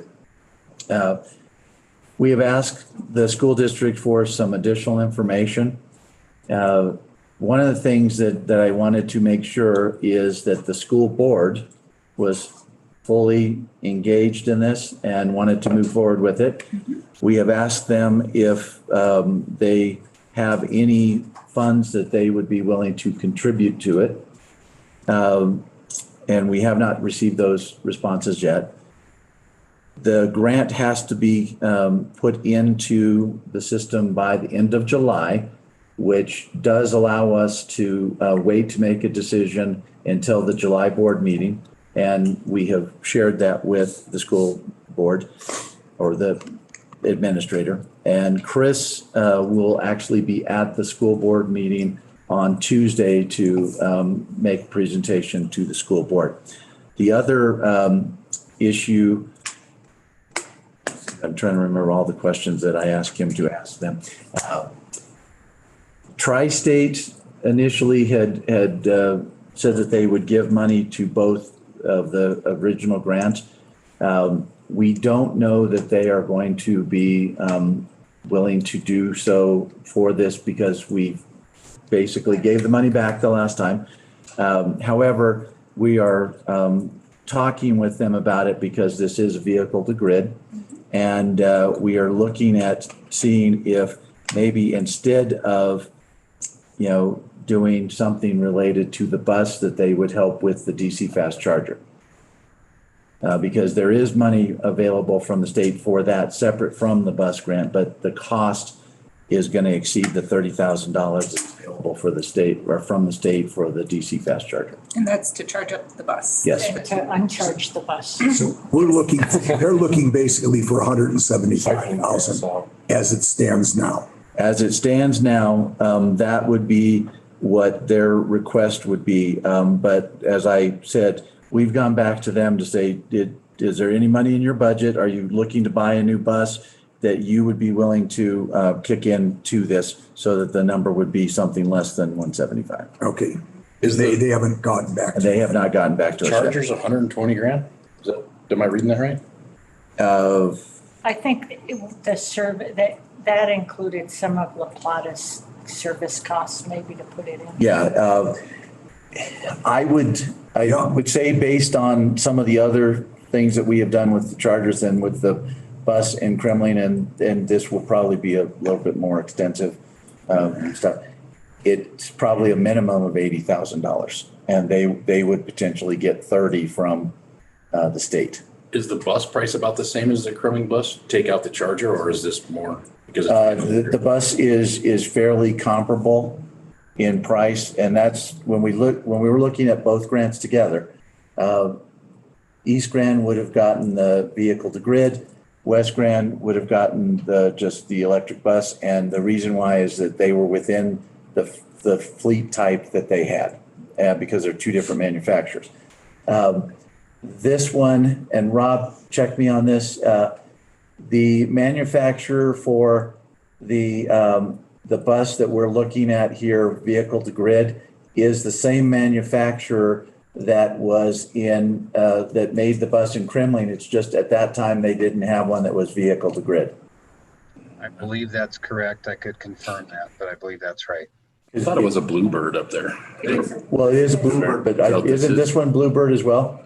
Yeah, so the first time around, East Bluebird Grand Hall. was looking at a Thomas bus, and so I believe they're looking at a Bluebird this time, but I could confirm that. It says it on the. Yeah, it says it there. And as you recall, one of the challenges for us last time with East Grand was their transportation director. And he has retired, and their new transportation director is much more supportive of electric buses. And you said their board has not approved this yet. They have not approved it yet. And that's before, I would recommend for the board, before you take any action, let's wait and see that they are committed to this before we approve it, and then we end up in a similar position that we were in last time. It also seems like, after the grant costs, they're saying that just the state grant cost, the bus would only cost them $85,000 if they were going to get a combustion. If they were to get their option one, which is the regular school bus, it would cost them $125,000. So they're seeing if they have to buy a new bus this year, they would see a $40,000 savings just with the grant. Plus the $120,000. Well, charge. Yeah, but if they were to buy if they were to do it without the V2G charger, I'm thinking the V2G thing really brings that charging cost up, because I think our Kremling cost 40. was 40. Yeah. Now, one of the things that I recall, because the last time I went and did the presentation with Chris to the board, was that they liked the vehicle to grid aspect of it, because they have a generator that is close to the end of its useful life. And they anticipated that in the event that something happened, they could plug in the bus and that could provide the power, as opposed to having to buy another generator.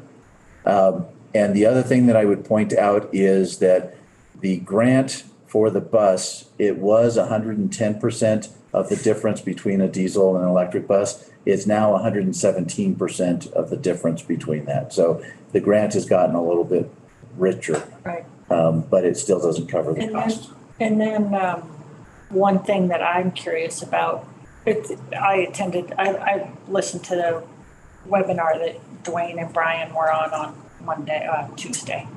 And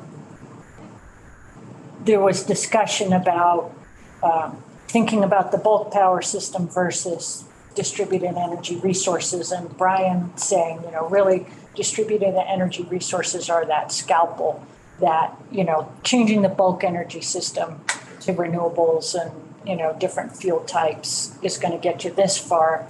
But then really that last 10%, 15%, you want to be able to have that flexibility. And so they talked about, batteries and school buses, and Dwayne talked about that a bit too. I sent Dwayne a question because, like, in a project like this, it's behind the meter, but conceivably that bus over the summertime could be used to shave load for Tri-State or for us. And so that could be where we get some benefit besides just selling electricity. We have reduced demand costs. I'm not sure how policy 115 plays into that. If it's behind the meter versus United's in front of the meter, what's the transmission? How is Tri-State going to approach that? So I asked that question, and Dwayne said, well, once we have a Western RTO, Tri-State will aggregate all this stuff and bid it into the market. And I'm like, yeah, well, that doesn't help us now, because an RTO is going to be, by the time we're doing that, it's going to be 5 years from now. The half that did pass, so. Yeah, but still, like before all those rules get Right. worked out, it's like the bus will be halfway through its life probably. And what can we do now to do that? So I think a conversation with Tri-State on this. Maybe we don't want to ask questions we don't. Or maybe we don't ask the questions and we just do it and we control it. There should, I mean, Well, one of the things that I would say that if the board was interested in making this contribution, is that we tie that to our ability to access the battery in the bus at some point in the future. I mean, we don't have. it's sort of like the today, Tesla but batteries Yeah. that. Technical question? What is the battery discharge rate over what period of time? Yeah, how many So for kW? example, if our peak, we're trying to discharge over a 4-hour period, how many kilowatts could it send back to the grid? Rob Comes Rob. is getting ready to See unmute. if I can get you that answer. Okay, thanks. Just like for comparison, like the new Ford Lightning has a 9.2 kilowatt discharge rate, I think, that can be sustained over several hours. Justin's looking it up, right? No, I was just, I was looking. I would imagine it would be a Has little vinyl bigger seats. battery than the. Vinyl Ford seats? F-150. Exactly, so I'd like to Are you see, looking at the Slightly specs? larger. because if we could run this Yeah, it's experiment with a Ford. But then that'd what's be nice amazing. is our peak's in the wintertime, Tri-State's in the summer. Is you can And buy it's usually the 5 same time, gas, it's but that 4 to 8 hour time frame at the end of the day. Now the You know. chargers. But you can get the toolbox for the back that has the whole extended thing. battery life. That's true, I was just reading about that, that's kind of fun. Right. On the other hand, that you've got to. So as I said, my recommendation would be that the board not take any action now. Let us get the additional questions answered and get something more specific from the school district, and then we will bring it back to the board meeting in July. Perfect. Is the board, just as an aside, is the board sort of in favor of this if we can get some buy-in from them? Because if we're sort of contemplating this is a good thing, that'd be something nice to tell them if they're willing to chip in. Oh, I don't I think know. we're willing to partner. I think we're interested in it, but we need the details. Right, but I'm just saying what their detail is. What are they willing to do? Yeah. We'll have to make that decision once we get the details done. I don't want and the it- school. You're not Rob's got his opposed, but finger just, up. you know. Yes, Rob? Oh, Okay, so it's a 155 kilowatt battery. It is a Bluebird bus. And its max, delivery capability per hour is 60 kW, 60. Okay, Wow, That's it's 4 big. times. Dick, I guess Five, me, 5 or 6. I don't want the school district to feel like we're pushing a Yeah. project on them that they don't want. If they Right, don't right. want it, that's fine. Carl, go ahead. On this vehicle to grid charging thing at 120,000, you said possibly 80. Is that per vehicle or is that the cost of the infrastructure? And then you can hook multiple vehicles to it if they should expand the fleet like Fraser wants to. The answer is yes and no. There are some of the components that you will install when you do the first one that will help you to expand to others, but there are some pieces of it that for every vehicle that you're going to charge, you will need that piece. And so the cost should be less for the second one. Half? Third? I don't have that, but I can get that answer for you and send it out to the board. Well, at that kind of cost, how long does it take to pay back that discharge? so I was just doing that math. Me too. And if you discharge 50 kilowatt over 3 hours and you manage to hit your peak, or reduce your peak rather, 50 kilowatts. And you could do it for 10 years. Yeah, let's Yep. see, you did it. I was like Let's say you do 80, it 8 I was months saying, out of the I year. was going 80,000 Times 8. but it would be over 10 years. 19.3. if you got your full, So that'd be 7,700. not the if they take the transmission per out, that's half of that. year. What, 10 years? 10-year It's payback. about a 10-year payback. Just in time to get a new bus. Have to pee. And a new battery. Winter months is Yeah, bad. yeah. They're using- Well, it's okay, Yeah. They're out. Well, and If I did the 8 where months the out of school the year, district so it's saves money is in the cost to operate the bus. And so it does, I'm interested in what you know, what we're we gonna get out of it, get in yeah. return. well, and Tri-State, or not Tri-State, Holy Cross talked about this with a lot of the stuff that they're doing to be able to access batteries and chargers and other things. And they had their power supply person in there and it was like his entourage. And what they said is that if they hit the peak, 50% of the time, it pays for itself. All the stuff that they have done. In what period? In a year. In a year. Yeah. And they are getting much better at it, but they don't hit, they're not trying to hit their peak. They are trying to forecast tri-state's peak and hit tri-states.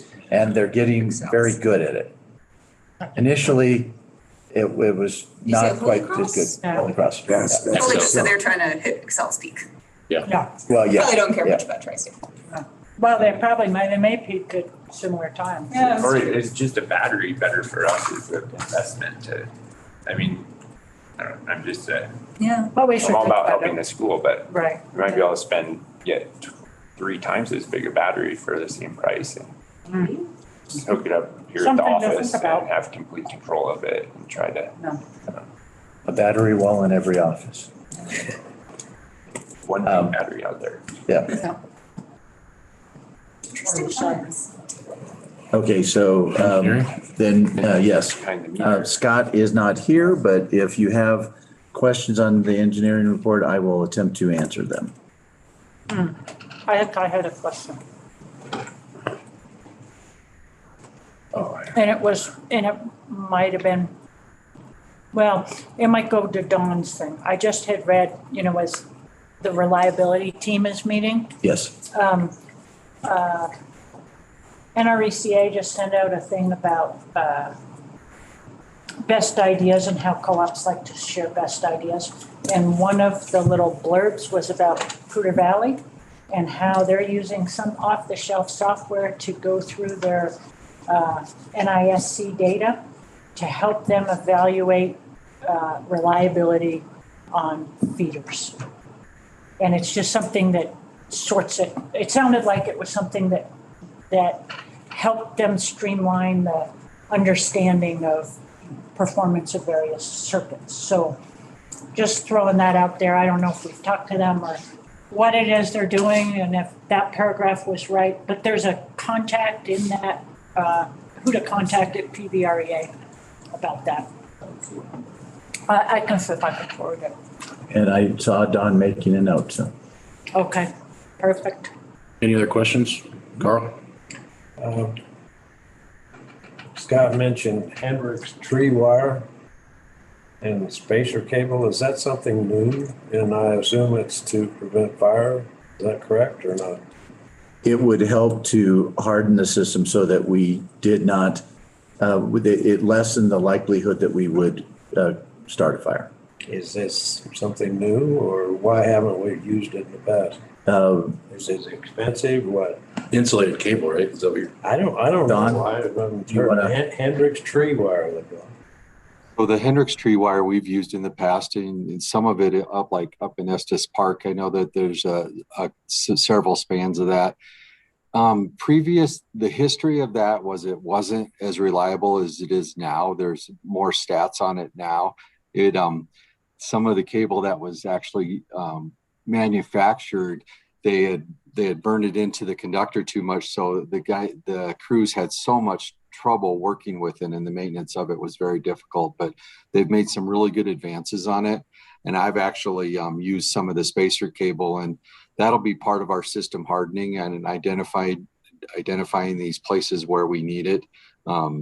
Highway 9 right now is something that's coming to my mind where we would look at, the potential of getting it there.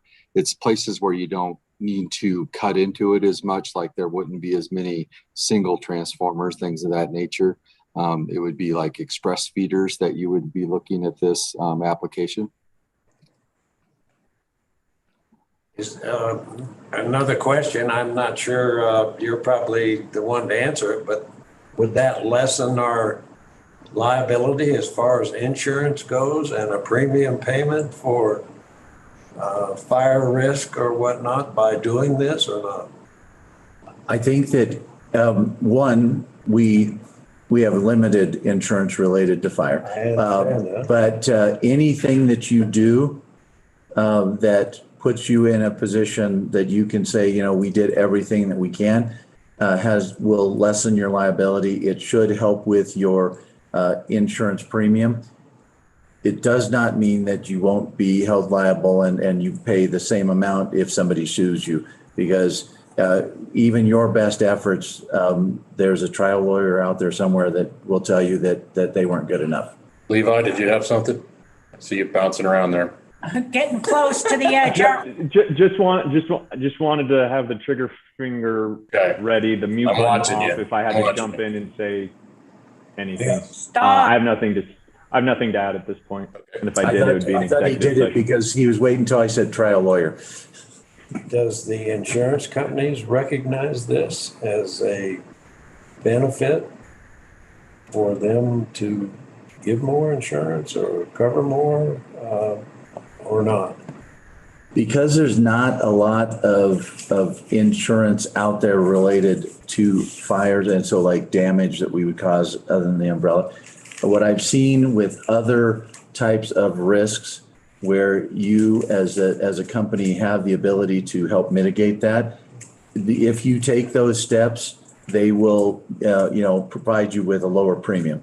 The thing that comes to mind is, and there are lots of commercials, but when it first came out, is Progressive, and they had the little device that you put in your car, and especially for fleets, if you put them in the fleet and they could get the statistics that your people were not doing crazy things, they lowered your premium as a result. That's why I asked, is this an issue that if we install it, will get us a lower premium? With the insurance company recognizes it? Yeah, with Federated, probably not. If we are able to move forward with another insurance option, then I would say yes. Any other questions? Engineering? Don, you're up. I've submitted my report. I think one point of emphasis that I'd like to point out is some of the issues that we've had in Kremling. I have it on B there in regards to talking about a lot of the migration of these birds that have changed and the extreme amount of nest building that we've had on a lot of the circuits coming out of our troublesome substation out of there. The guys have spent a lot of time over there. They've done a lot of fusing, done a lot of avian protection. We'll continue to look for other opportunities to be able to limit the exposure to all the members over there. Been an interesting last month in regards to a lot of the bird issues that we've had over there. And then you throw in a couple of days of lightning and such. So any other questions on my report? Well, at least you don't have moose issues. Oh, Mark's been waiting for me to come up with another excuse. But there's so many moose on Grand Lake right now, like in my neighborhood, because they're displaced. Yeah, they're like rabbits. Like we can't even go outside sometimes. They're like surrounding our house. Oh, wow. Oh, come on, moose are nice. Oh, no, they're not. Yes, whenever Don calls, I said, okay, what kind of an animal was it this time? I'm waiting for him to say giraffe, but you know. That's something interesting. Is there Yeah. as part of I guess it's more reliability. We're just really looking at all the circuits and the avian protection as Collie has kicked in right back.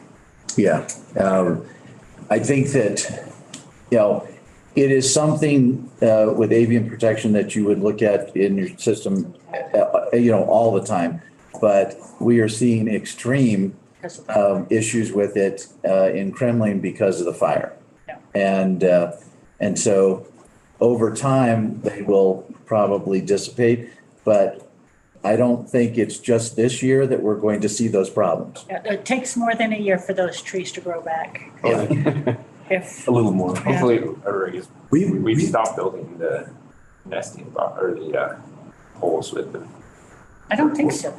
I think we've stopped. We did put one in, in an area where we were having issues with them nesting on the poles, and it was within a couple days that I think it was an osprey actually built it on that pole, which is much better for us. Now we are working with the Forest Service. Back there then.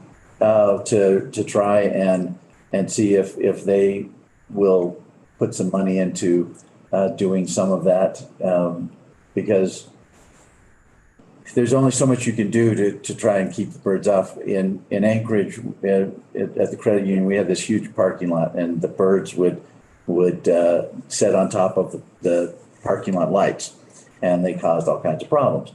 So someone heard that seagulls, which is most of the problem, were afraid of owls. So they put plastic owls out there on top of them. They found out that they don't seem to care about owls.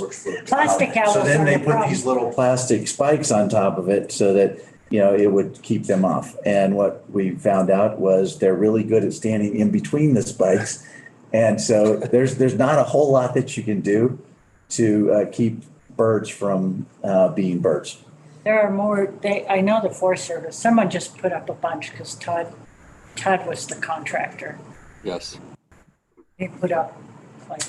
Birds are getting smart. We have a plastic owl, and they found out if the owl doesn't move after 3 or 4 days, they start getting closer and closer. So we have to go out every 3 or 4 days, move the plastic owl. I mean, I wonder how many. Otherwise, they get up and they just peck at your house. Yeah. Any other questions for Don? It's gonna be an exponential line item. Okay. Stacy. Stacy's up. Right, thanks. Having some computer issues this morning, so my screens are a little skewed here. If I look like I'm up to the ceiling or got a couple iPads in here. You turn your screen. With my board Joe had report, extend that shutdown time on these. are there questions on my board report? I just had a couple of things I wanted to highlight or go through with you. A couple of things I wanted to touch base on comparatively this time last year. So this is April reporting on a lot of March usage and April usage. I had some big discrepancies because of COVID and the swing in sales. So what I'm seeing this year is more normal, more what I'm used to seeing, what I'm expecting to see in our sales. So you'll see, it looks like we have large increases in sales comparatively to last year, but last year was a weird year. We have a large difference in tri-state costs.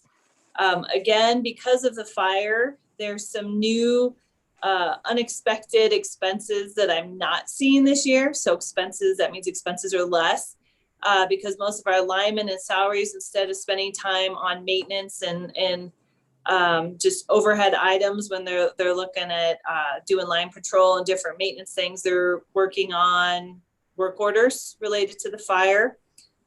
So if you look at my board report, which is at the end, that has the KPIs on it, the key trends that I post every single month, and you look at aid to construction, there's a large amount of aid to construction again this year, similar to last year. Actually, it's a little bit less than last year. But what we aren't showing there is we're doing a lot of fire work orders. So I tend to, when we see a large amount of aid to construction on my reports, that's a lot of aid being collected, a lot of large projects. And again, doesn't include the troublesome firework. Just we're busy.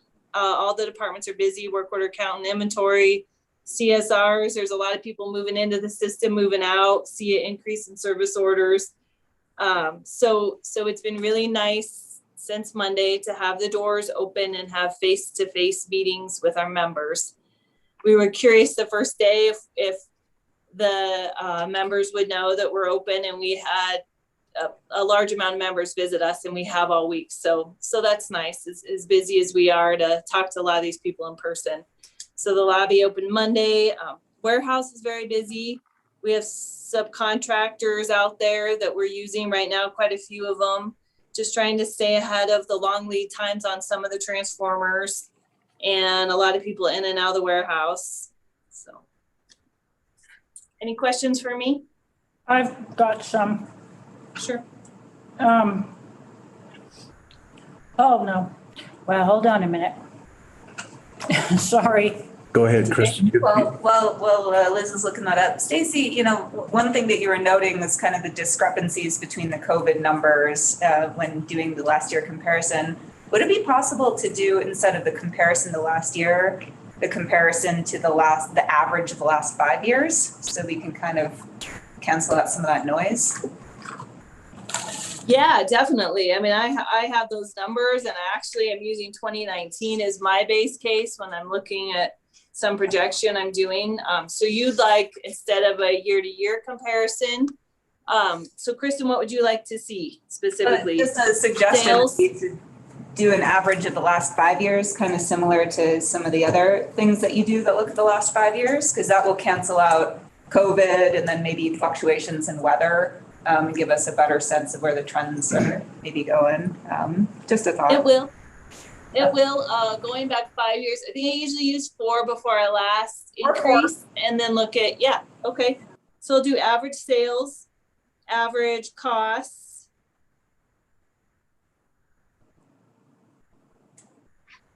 Yep, I can do that. Just a comment, due to all the things you mentioned, we're way ahead in the budget. And I'm curious, I know the budget is somewhat, depends on the type of year and the time of year, and we have some big expenses later in the year, but do you sort of see, if everything continues the way it's continued for these first 6 months, that we're gonna come in with a big chunk of, I mean, we're $500,000 ahead right now. Like, we'll be using some of that deferred revenue. Yeah, I mean, it's so Liz, what you're saying is we're under budget with expenses by quite a bit. Well, just if you look at our margin, we're under with our expenses, and I'm like, is that because the expenses, like you mentioned, some of them are being capitalized rather than the operational costs, or is it because we're going to have some bigger expenses later in the year? Okay. Nope. I don't see, unless we do something different with our tree clearing. So probably year to date, 100,000 of tree clearing, which normally hits overhead, which hits the profit and loss, is hopefully it's being capitalized right now in the work order. 200,000 I have of lineman salaries that normally would have hit the expense profit and loss statement are also being capitalized, and about 80,000 in engineering expenses. So I don't foresee that changing. I don't know of any other large expenses. So when I look at budgeting each year, I look at, like Kristen was talking about, I go back the last 5 years and look at our percentage of salaries that we capitalized that went to work orders, and the percentage that show up as expenses with maintenance on our profit and loss statement. And this year the numbers are skewed greatly from what I budgeted for. So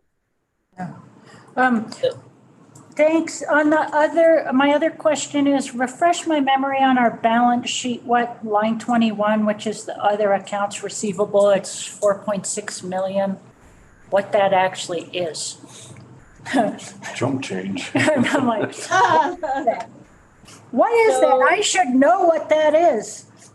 No, probably 4 million of that. So we have unearned revenue. So we have a mismatch every month of, well, I should say, usually I look at it quarterly now, hoping monthly soon. But a big portion of that is costs that are shown on the income statement that we haven't billed for yet. Okay. So those that's an AR item coming in, let's just say next month.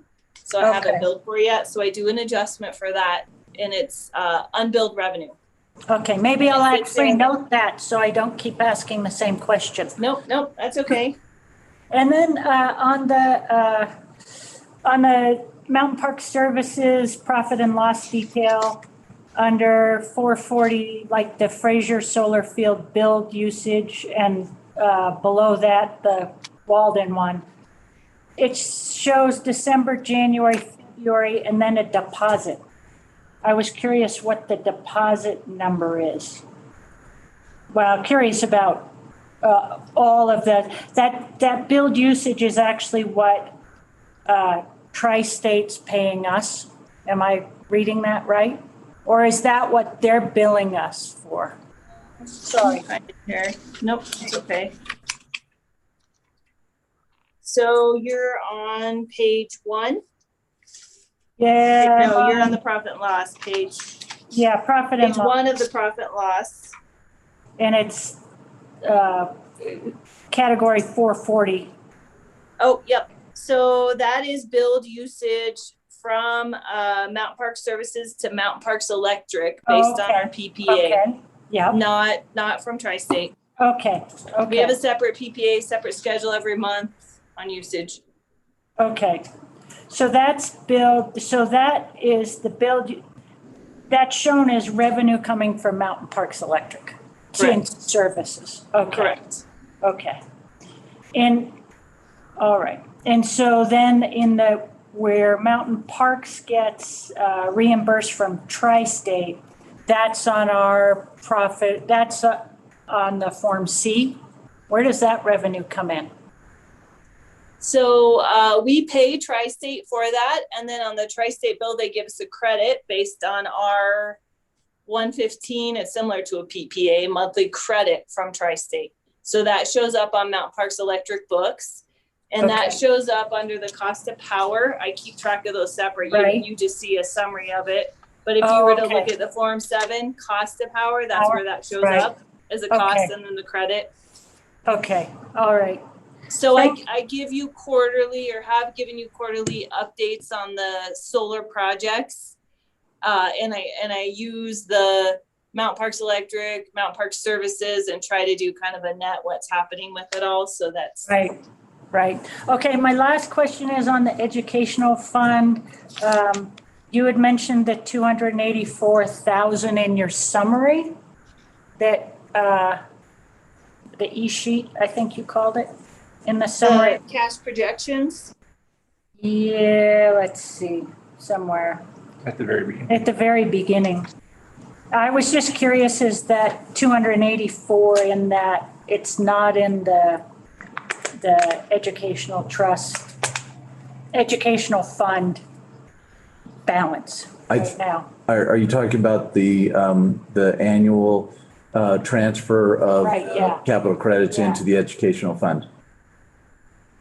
So there's a timing difference. It was deposited in May. So if you look at the 2021 educational cash projections, the 908,395. Yeah. You see that, Liz? Yep, I do. So yeah, that includes and you'll see it next month in the financials, because these financials show through April, and they don't have forget what the final number was, 284, 283. But the cash balance is a 531.21 on that cash projections is the most recent, and that includes, if I'm answering your question, the unclaimed capital credits that we moved over to the fund this year. The 284. Yes. Yeah. So that right now it's 480, but it would be 500 and something you're saying. But that does include that 284 coming in. I'm talking about that $908,000 number at the top. Right. The difference between the financials, the 627 and the 908. Okay.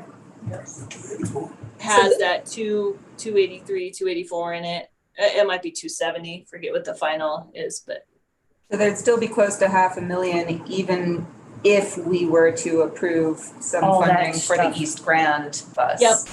Okay. Yeah, so what I tried to do on the educational fund cash projection is just show you at the bottom there, if we were to do the East Grand food service and the bus, 150,000, money for the town of Winter Park, anything I knew of. And then if we were going to do the preschools this year or not, just some projections of how much money we would have in the cash account if we were to fund everything we've committed to and everything that's been presented as a grant request to us.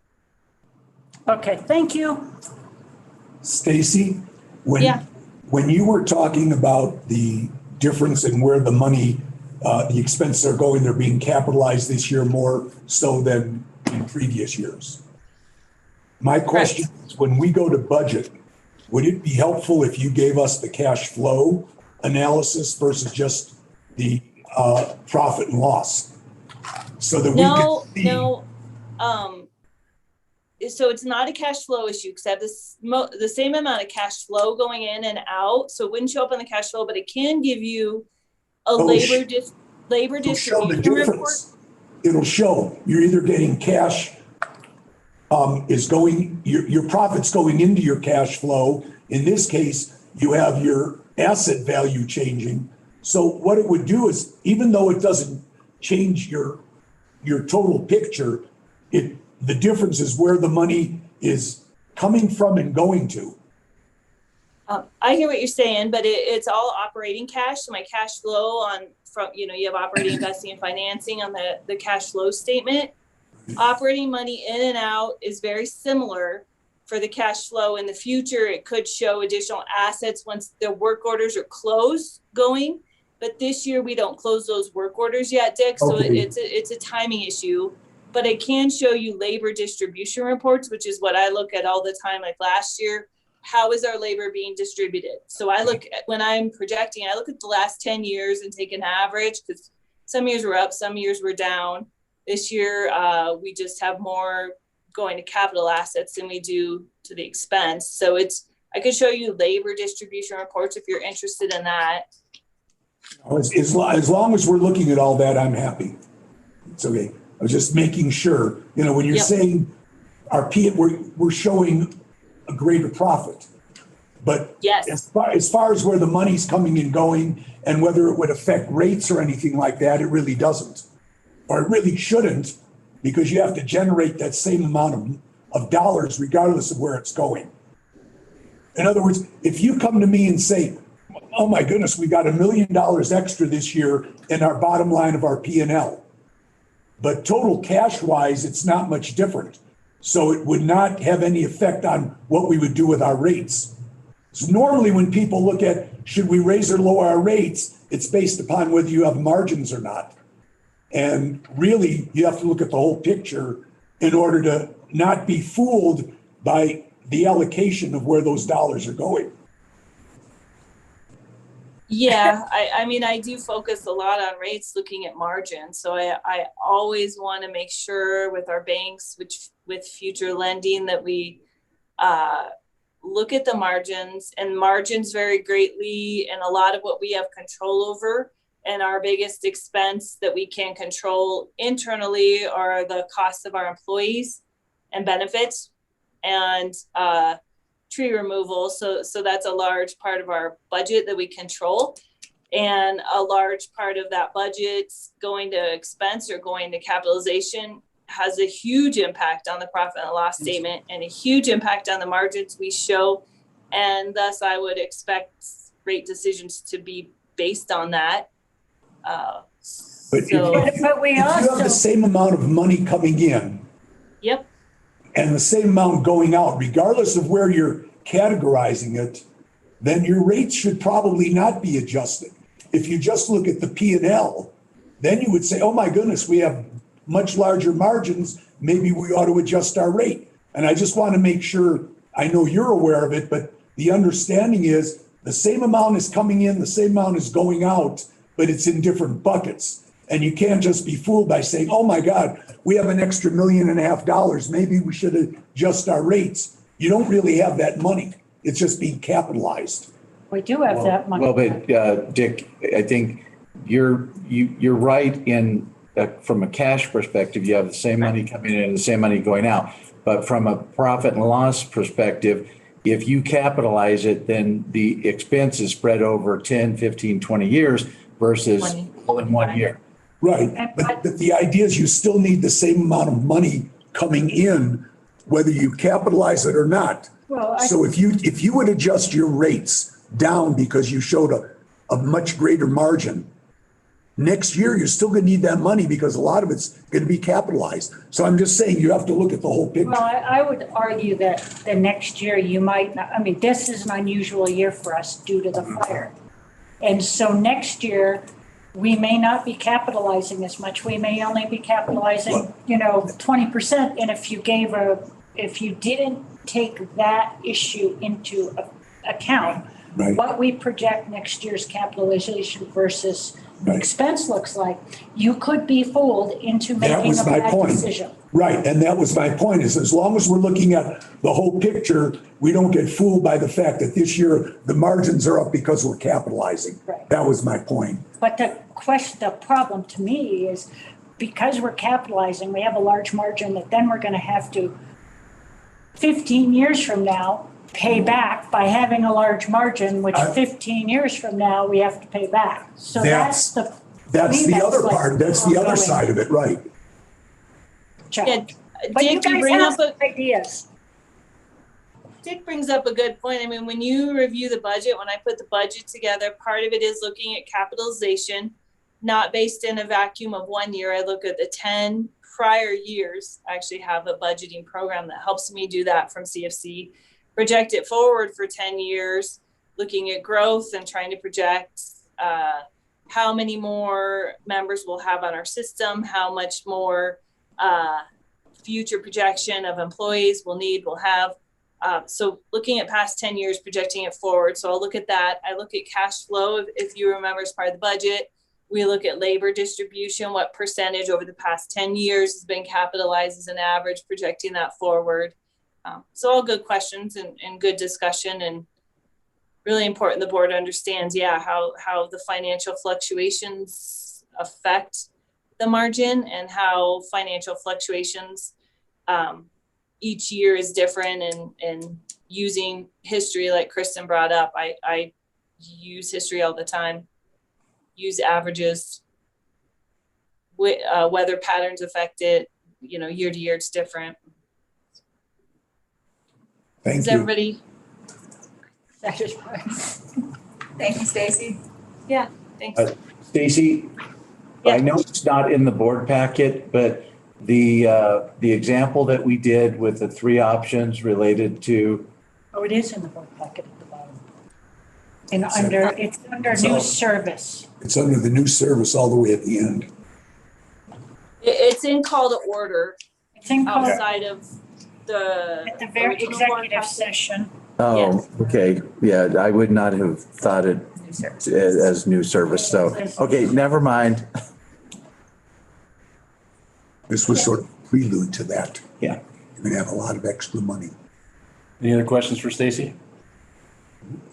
Thank you. Okay, thanks. Joe? So not too much to add to my written report, except that, as you all are aware, there was another fairly high-profile hack of industry. Yeah, the meat packing, right? JBS. Yes. JBS. Interesting to me, the ransom they paid was 11? Yeah, about 3 times, almost 3 times the one that Colonial Pipeline paid.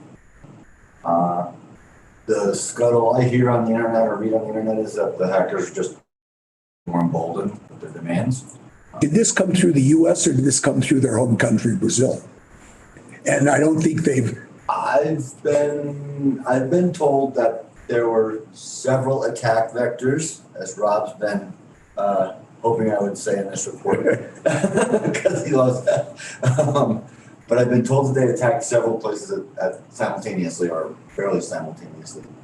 So I just want to bring that up. To that, I segue in, I wrote in my report that we were working on immutable backups, and I'm proud to announce that we started that process. I believe Tuesday was the first time we ran an immutable backup.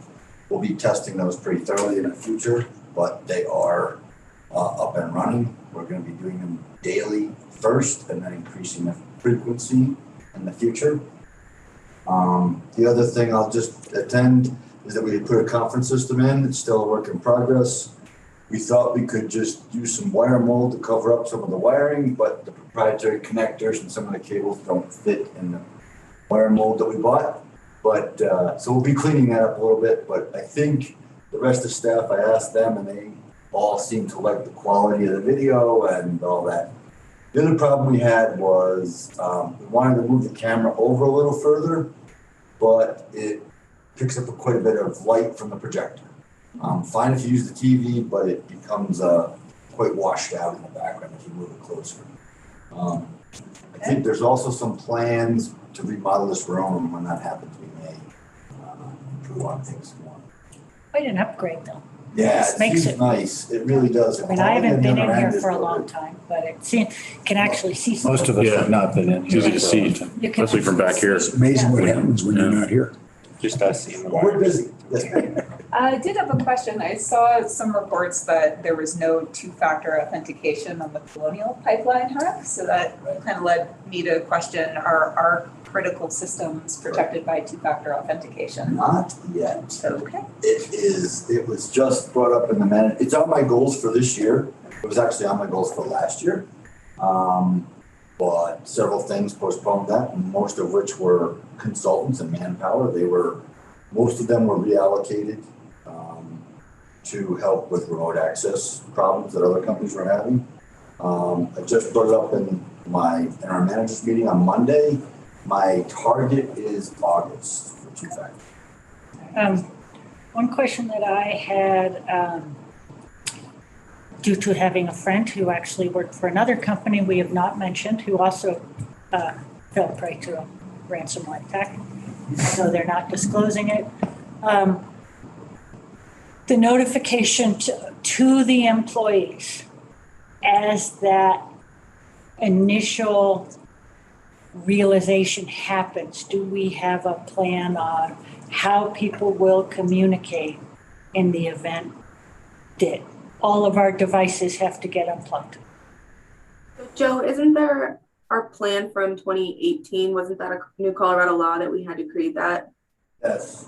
So we have, I mean, I don't necessarily think we should disclose what those are because that's another avenue that someone could use. Right.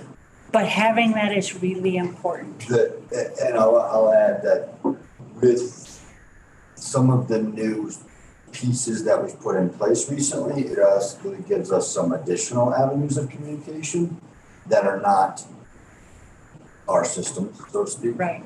And so that plan needs updating, and it's part of the cyber plan that I'm now drafting, the formal drafting of. But are employees kind of aware of how they would be contacted in the event something like this happened? So we have a policy in our policy and procedural manual that goes over it. Okay. We will add it as a topic to one of our. Yeah, just a employee minute, yeah, breakfasts. because that was a big deal for them. I mean, I tend to think of it as, oh my God, the data, how do we operate day to day? For them, it was like the operations day to day really depend on, like, if you can't call anyone or I mean, maybe you do call them, but how that all gets rolled out. One of the things, you mentioned a local company? It's not I'm not gonna say I'm not gonna disclose Okay. anything about the company. And there's a big push now with the big discussion I participate in is about disclosing those things because of the benefits to the larger community with how things are. I also understand why It's some an choose- international company. Yeah, I understand why some choose not to, but I don't know, that's a double-edged sword. Well, and I think that Congress just recently put something in about the disclosure, like Colonial, that they have to disclose, and it came through the TSA. Because sometimes they wait to disclose it and they want to make sure that it gets disclosed as soon as possible to at least the government authorities so that they can. It'll be interesting if things start getting re-encrypted once people start disclosing. Yes. And co-ops, specifically the groups that I participate in, the listservs and all that, they are really struggling with disclosing these vulnerabilities and hacks, but at the same time, if we don't know how they're getting here, we can't stop it. I mean, we don't know. It's an international problem. Because companies are headquartered in various countries. Correct. And they If all have you different rules operate, around yeah. that as well. Right. GDPR and whatever else plays a role in something. Can we keep the lights on if NISC gets hacked? Yes. Okay. That's That's my biggest. It's that or tri-state. It They're not would gonna- provide challenges in billing people, but we can operate the system and Billing, provide payroll, electricity. and a lot of other things. And if can Tri-State gets Tri-State- hacked, Can Tri-State keep the lights on if they get hacked? I was just at an annual meeting with Dwayne yesterday, and a member asked him about the Colonial Pipeline and how what's Tri-State's feeling, and he feels like Tri-State's well protected, and that the electric utility industry as a whole is, because I guess it's because is it NERC? Because it had, because of NERC and FERC have, they've been under that microscope for, however long. Yeah, although I have heard contrary. Yeah. That it was good to hear if though. anybody really wanted to, it wouldn't be a heavy lift. You look at everything though, like I didn't realize like all the major water districts that operate in this county, they run SCADA. That's how they operate in their dams, But hopefully they're water not. flow. And And that's a whole different level. I mean, NISC is one piece of the puzzle, obviously would be very disruptive to us. But our SCADA system, and I just had a comment the other day where there's a desire for people to have SCADA in the field. It's an incredibly tricky thing to do. It can happen, but a multitude of precautions happen. Because literally, with access to SCADA, you can take them out there offline. Right. but it's hard to get into SCADA. Is that what you're saying? We air gapped right now. There's no connection. Oh, so it's But siloed. that's not foolproof either. Somebody brings a thumb drive in, needs to move a configuration for some device to another device, uses a SCADA workstation to manage that, blah, blah, blah. There's many vectors. Did we talk about somewhere under reliability, somewhere, and I remember reading this and thinking, was the outage management system and SCADA, like An interface. an between the two. interface, yeah. Yes. But there's gonna be error or some manual Well, something it's- or, There's a manual disconnect, but it can't be air gapped because it's going to have to exchange data.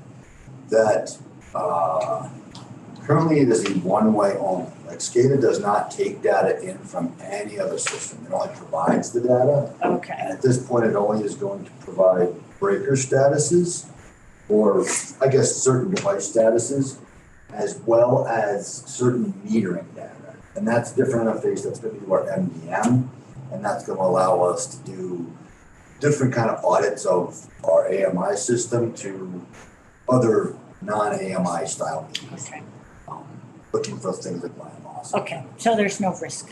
Well, I'd like to say Can't yes. ever say there's no risk. I was hoping I could get Joe saying no risk, there's no risk.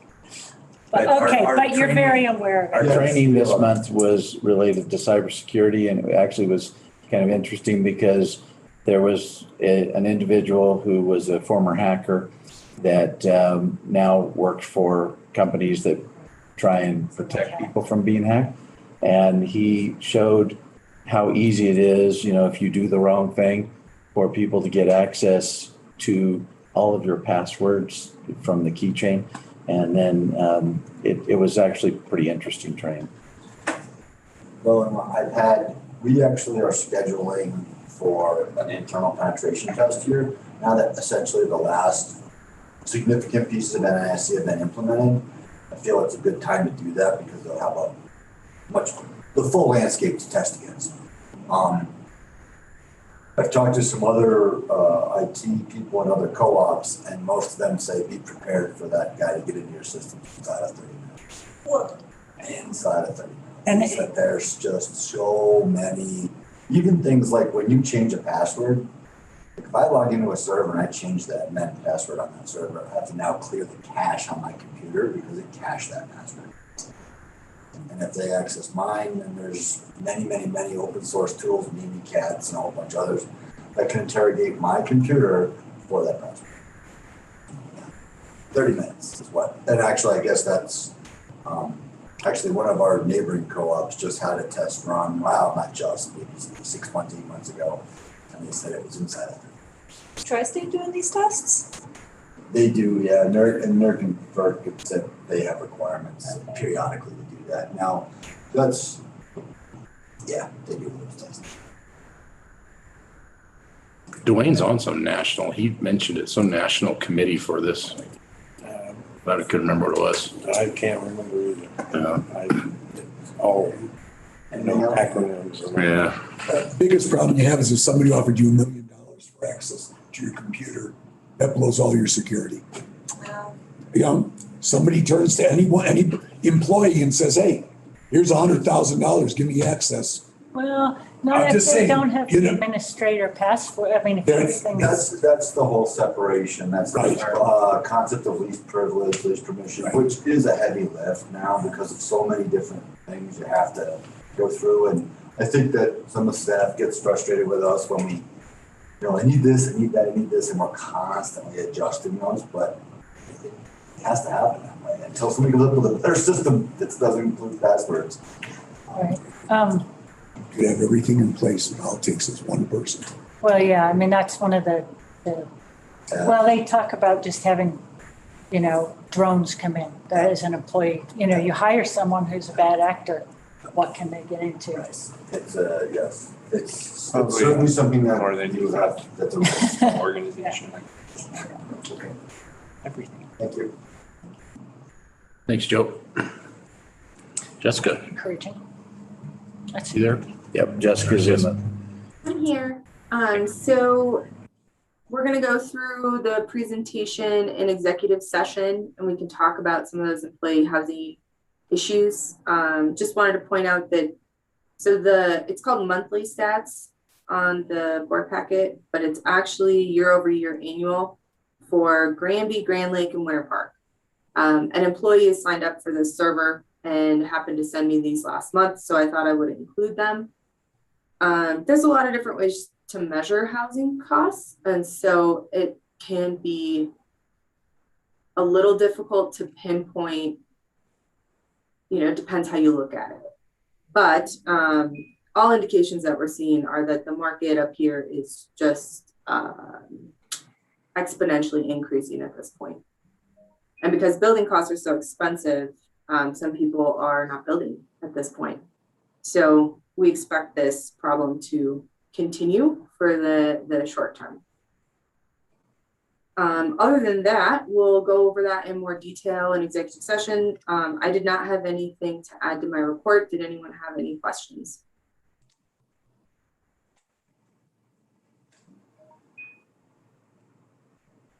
We got off easy. Okay. Well, we're going to ask them in executive session. Okay, sounds good. Not all the way off. Okay, so everything else for you, Jessica's executive session? Heavy lift. Is that, Yes. okay. Rob? Good morning. Just a couple things to add to my written report. Tri-State confirmed late last week that Jennifer Goss is going to be the representative showing up for our annual meeting. So she will be there along with Jeff Heyer of CREA, and they'll both give, 2-3 minute little speeches at our annual meeting. The other thing Mark wanted me to share, we have a brand new Electrify Everything video that we put up on our YouTube channel, on our website, and our social media channels, but I would need someone to share the screen with me to be able to share that video with you. Joe, are you able to turn control over? You should be able to share. Okay. All right, ladies and gentlemen, here it is. And there are no paid actors or directors in this. Okay, are you seeing the sand? No. You're not. Oh, here we go. Now are you? Yeah. Yes. Okay, here we go. Oh, hang on, no volume. Technology is wonderful. Here we go. Electrified boots. It's electric feet. Oh, still no volume.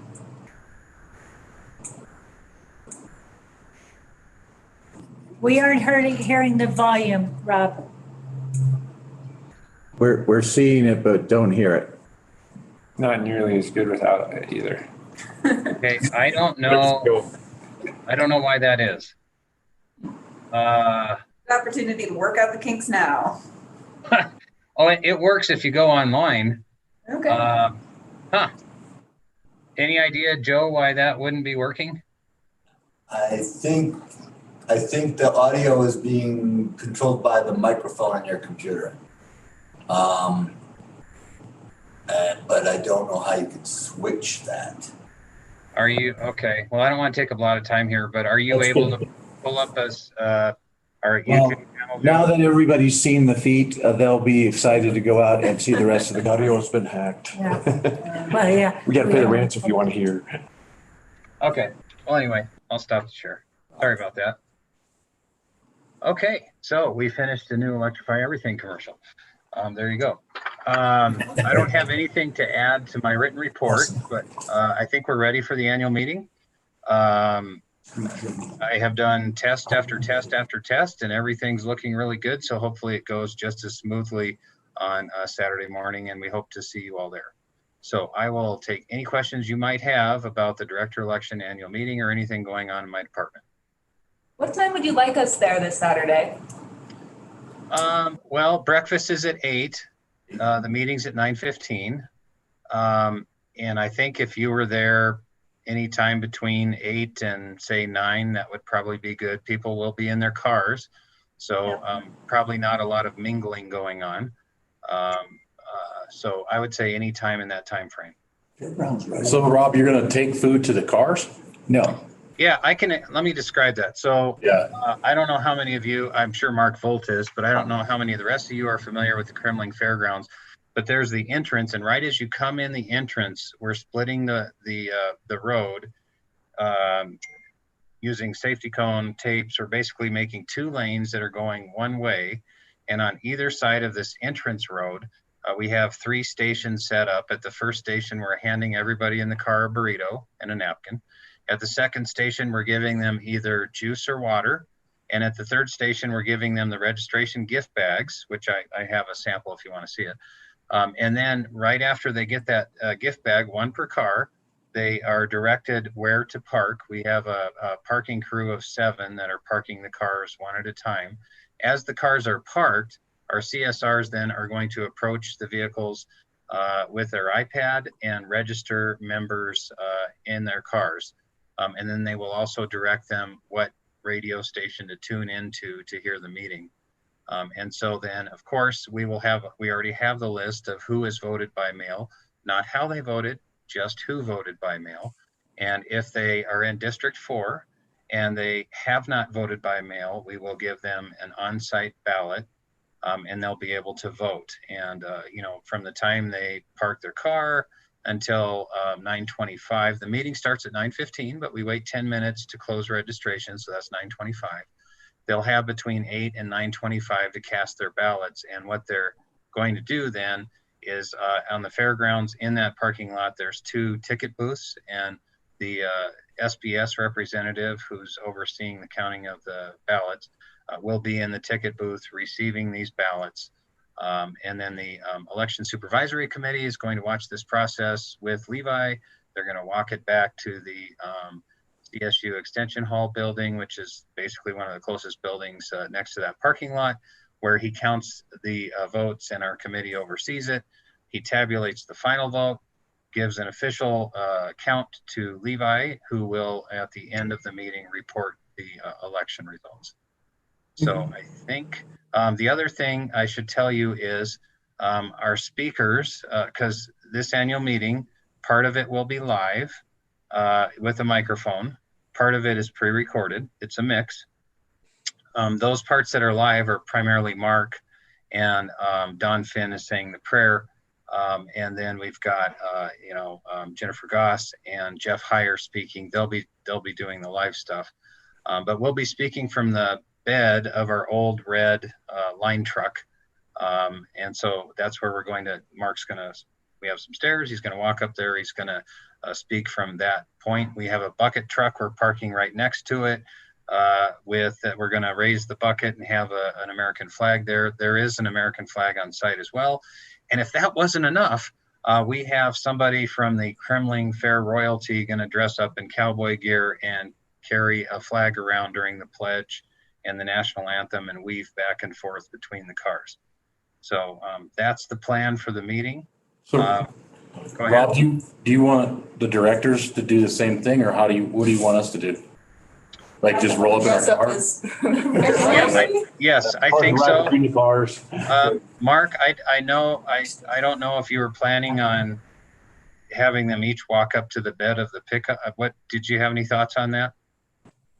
If you guys would like to be introduced, you can make your way to the pickup, and we can do it after we call the meeting to order and welcome people, and we can introduce the directors. So we should just go in the regular way and park. Yeah, go in the regular way, park. You'll get your breakfast burrito, except for you, Dick. I didn't want one anyway. Okay, and water in the bag, and then they'll park your car, and then at 9:15 we will start. So sometime between 9 and 9:15, if you make your way over to the red truck, then we will be able to do the have you step up and we can announce you as director from your district. Okay, pretty hard to see, but our registration gift bags include an emergency car care kit, a Moscow Mule Cup, a jar of local honey, and a $10 Subway gift card, as well as a embroidered golf towel from our fireproof clothing vendor. So that's what's in the bag. Now they know. Now they know. We're gonna have to delay this live stream. I don't believe the towel is fireproof, but it's just from the fireproof Don't apparel. want anybody to test. Is the West Grand School bus? Yes, I have that coordinated. I tried to call again this week to double confirm. Everybody laughs at me. I have backup plans to my backup plans. 10 to 11. But they did confirm several weeks ago that they would have the bus on site. They're driving it over that morning. So throughout the meeting, maybe once or twice, Mark and possibly Tri-State, who was a sponsor of that bus, can point out the bus and say some cool things about it. Unfortunately, we won't be able to give rides, but it will be there. Rob, are you going to have, so the people that win the prizes, are they just going to get that in the mail, or are they coming up? Yeah, we will. Prize or what? Yeah, like last year, we will contact them after the meeting and arrange for them to get their prizes. Now, of course, the 8 quarters of beef, we won't have those, until September, October, maybe August. But anyway, it's going to be a while on that. The lawnmower we already have, the lawnmower from Tri-State, the electric lawnmower. So we'll contact that person right away and arrange for them to pick up that lawnmower. Okay. And by right away, I mean the week after the annual meeting. I think you ought to have the speakers get up in the bucket truck so we can see them from. Well, that's why we're doing it in the back of the truck, so that. I'd like the bucket truck. It'd be higher up. All the way extended. Unfortunately, there's not enough space for all the speakers in the bucket truck. You can do it one at a time. Who do you want to leave up there? I want to see Jennifer Goss up in the bucket. Well, maybe what we could do is when we're announcing the directors, we could put them in the bucket truck and raise them up so everybody can see, and then bring them down. And next person climbs in. Picture 7 bucket trucks, 1 director in each, and then when you introduce one, raise that bucket a little higher. You need more bucket trucks. Okay. No, any other questions for me? Yeah, I have just a very general question. I don't know if you've thought about it, but we have a lot of net metered customers now. And I actually am one of them. And okay. I'm curious if there's any time if we have to use a lot of electricity, would you rather have us use it when the sun is shining and our PV is producing? Or would you rather have us use it in the middle of the night when Tri-State's resources aren't being used that much? Or does it matter? Is there a message you want to send to net metering customers about when it would be best to use their electricity? And I recognize this comes, Mountain Parks might have a different opinion than Tri-State, and maybe the customer's like, well, this is just inconvenient. But for some folks, it may make a difference. I mean, we have like probably a megawatt of net metered stuff out there now. No, it's a good question, Liz. I don't think we've ever considered targeting I don't know if that's the right word, but Just a message. target messaging the net metered customers to encourage them with their usage, other than the general message we have for everybody, which is to avoid the peak hours. So whether or not there's an advantage, I don't believe there's an advantage to us if they're using it in the afternoon when the sun is shining or overnight. Both of those times would be better for us and wouldn't affect our wholesale power costs, so long as they're not using it during peak hours, which is typically, as you know, in the evenings. And that's generally when their systems are producing less. But we certainly could consider some messaging to target to that group. And I think it's about 200 net metered customers that we have now. Carl, you? Rob, we postponed the christening of the Whiskey Hill Solar way back when, kind of at my insistence about having data to provide to show that the members are getting a payback, et cetera. Is that still on your mind, or are we still going to do that, or what? Yes, yeah. I believe so. We haven't picked a date. We have discussed it from time to time. We were kind of waiting for the world to change back to something more normal, and I think we're getting there. Vaccination rates come up in Jackson County. We're only 40%. It will be sometime this summer. Okay, Mark says it'll be sometime this summer, and so we're going to go with what Mark says because he's the boss. Okay, so sometime this summer. Okay. The one thing I did want to mention in your earlier discussion about the Laramie River, if someone happened to be watching that discussion on YouTube or one of our social media, I just wanted to emphasize that that any discussion we would have about transferring our members to Carbon Power and Light would have a component of them of the discussion where it would actually benefit those members, because they would have if there was a power outage and maintenance was required, they would actually have power restored quicker in our estimation, because the folks at Carbon Power and Light could get there to them faster. So I just wanted people to understand that part of this discussion is, of course, the consideration that their service would improve even more. Good point, Rob. Ditto. Great point. So, okay. Any other questions about my report? All right. Thanks, sir. Okay. Bills for payment. Any questions? Deductibles, the insurance claims. And that's our self-pay, right? I had What's one. the question? All the Ventinex insurance claims. That payment, that's our payments to the insurance company. So is that deductibles or? No, because we are self-insured, they process them and then they bill us for all of the claims that they have processed, and that's what we're paying. Gotcha. So yeah, that's the company portion up to that 20,000 individual limit. Okay. Stacy, we had a wire transfer to US Bank. It says statement for $12,600. It's sort of towards the end of all the bills, when then one of the recaps with, I believe, all the taxes and everything. It's our credit card. That's our fee for the month. No, that's our credit card payments. It's a US Bank CFC credit card. Okay, so that's the whole, so it's just wired to them and they take, okay. ACH. Thank you. Yeah. Yep. I also wanted to add to Kristen's question. So some of the insurance claims are paid up front, and then we receive a reimbursement from the stop loss carrier. So we have put some parameters in place so that it is not occurring as much as it originally was. But if you added all these up, like for the year, it's going to be a lot more than our maximum, because we are getting reimbursed, and we have a process in place for that now. Thank you. I appreciate that. Any other questions? Okay.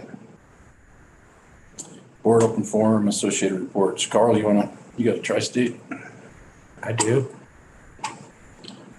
We had a strategic planning session and had a Rob Chapman from MPEI gave a presentation, and I think it's on the Tri-State website. anybody's interested, but some of the thoughts that he brought up that I just jotted down while he was doing his presentation, but the constraints of the system to getting to the carbon-free situation that everybody wants to go to. One of them is transmission. He said that we're going to need to have 45 to 50% new EVs to reach that. Delivery van, power Amazon and some of the delivery vehicles. He said that at the same power to power 3 to 4 houses is needed to power one delivery van. Nest thermostats, if as Mark pointed to earlier, if we can aggregate and utilize that as a grid, but that could be a virtual power plant. And if we get into an RTO situation, that will be very valuable.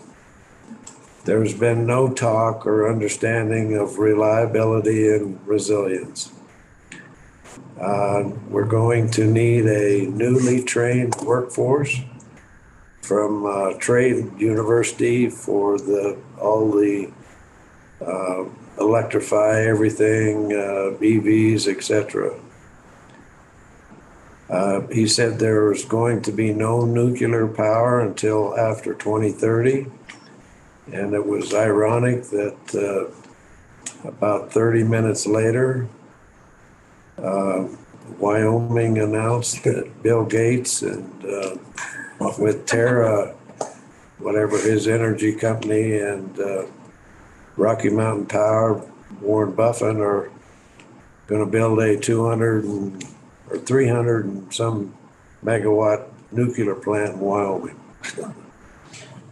Coming online in 2030, or was there an announcement? I don't think they said in the announcement when it's going to come on. They just announced they're going to build it, and I think they're going to build it on a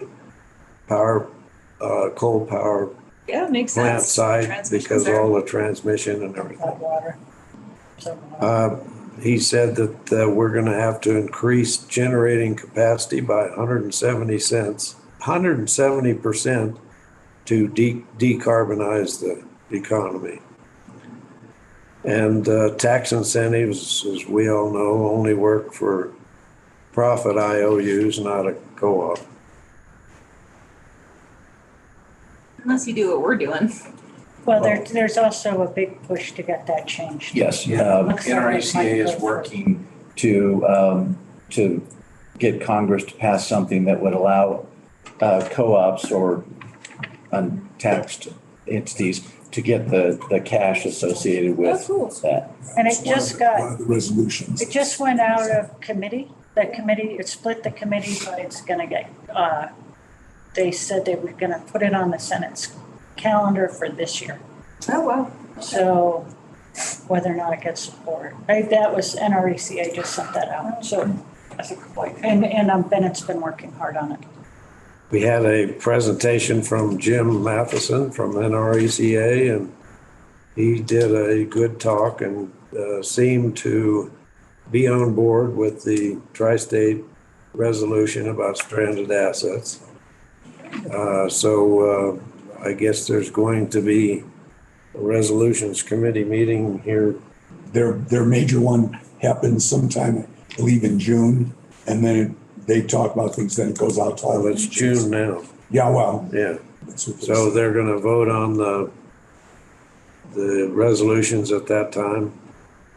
The rifle plant is going to close. It's past its lifetime. Not needed anymore, very expensive. And Holy Cross is interested in buying it. It's coal, Carl? What is it? Yes.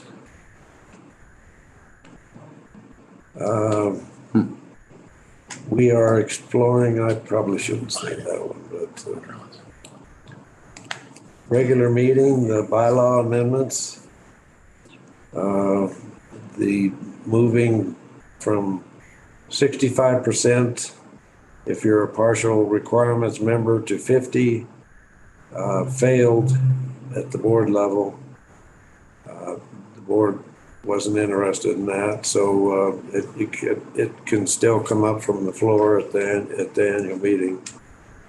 The limit to non-utility members to 10 passed unanimously. Wow. That's 65 to 65 to 50. Do you think the directors didn't pass it because philosophically they thought that was the wrong number? Or is there something behind that,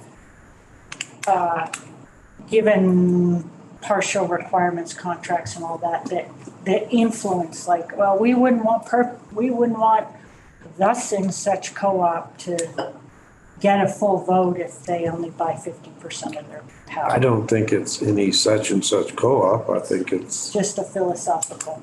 Okay. Yeah, if they want to be a full member, then they should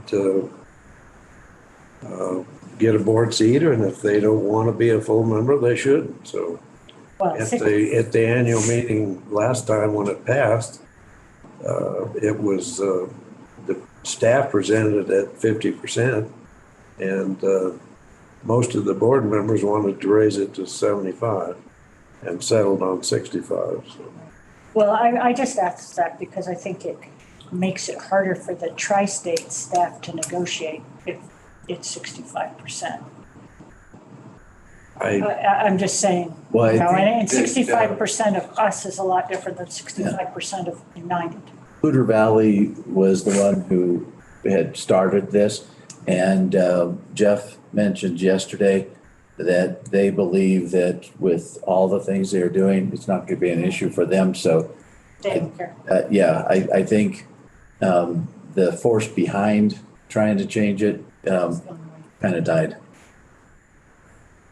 Anyway, that the at the annual meeting, the one limiting non-utilities to 10 will be presented, and the other one comes from the floor, then it'll be voted on there too. So, and Tri-State is going to look for distributed energy resources, and try to aggregate them, and Tri-State wants to be the aggregator so that there's a central entity to control it for the reasons we talked about before: virtual generation source and RTO. Carl, they do that now though, right? I mean, as far as the grid, don't they, what do you call that? They control the grid? Tri-State. Well, they control the grid, but there's not any, They don't control aggregation.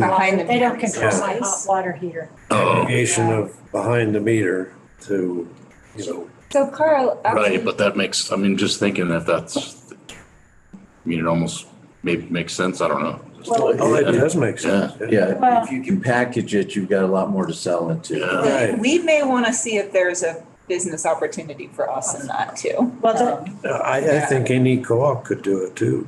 Tri-State wants to do it, so basically, if they get into an RTO, the RTO will accept that as a generation source. But if we aggregate that and we can bid it into the RTO, we get revenue. Well, I think right now, and I tried to get this out of Blaine, but he wasn't forthcoming in it. Right now, policy 115 really prohibits us from getting into that. It doesn't prohibit Tri-State from going to our customers and engaging them behind the meter, nor does it prohibit Google or any other third party from aggregating our customers' energy. And then once there's a market, once there's an RTO, bidding it in. But so if policy 115 doesn't change, and perhaps FERC would change this because it seems discriminatory against us, because it prohibits us from doing what Tri-State or any other third party could do, because we have to pay Tri-State for the privilege of And so to me, there's a real rub. And I think it makes sense in some ways for Tri-State to be able to do this. In other ways, I'm like, there are members, they have the relationship with us. Do we want them to become Tri-State's customers as well? And what does that whole relationship and service agreement look like? You know, is Tri-State going to be the one that comes and installs the power wall? Is Mountain Parks going to be the one that comes and installs the Sonin or whatever it is? Whose interface is it on your phone? You know, all of those questions. So it's going to happen. It's just how does it happen, and how do Tri-State's policies need to change, and how do we want, what makes sense for Mountain Parks?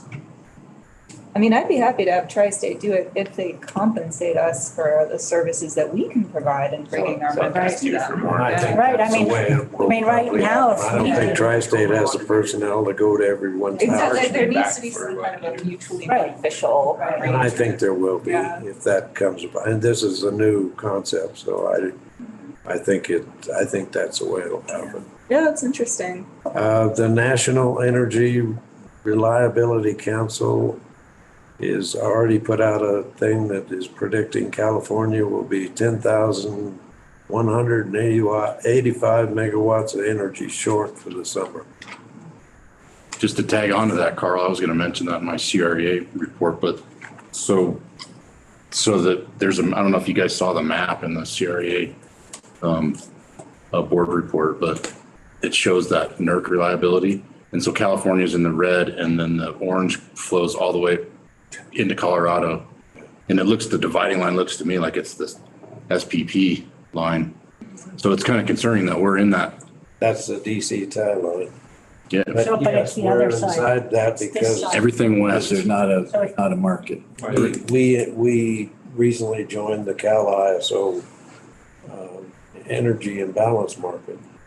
And I thought it was Excel, They're a both. lot of the other ones are too, Mexico. but we are only in it for the New Mexico pull-ups because PNM and New Mexico. But yes, it's going to filter back. So California's at a high level and we're at elevated. Yeah. Yeah. I mean, as we've been in, does anybody know if does that look like that last year, that graph, or is this new? The color's been changing. And part of it is that, you know, as Carl said, you know, California's in the red, so they start pulling power from everywhere else. Yeah. And that then puts the other people in orange because there's less power in the event that something happens. Well, what's the? concerning. Part of We're it's in the hydro SPP resources. side of the thing. Hoover Dam. Hoover Dam, yeah.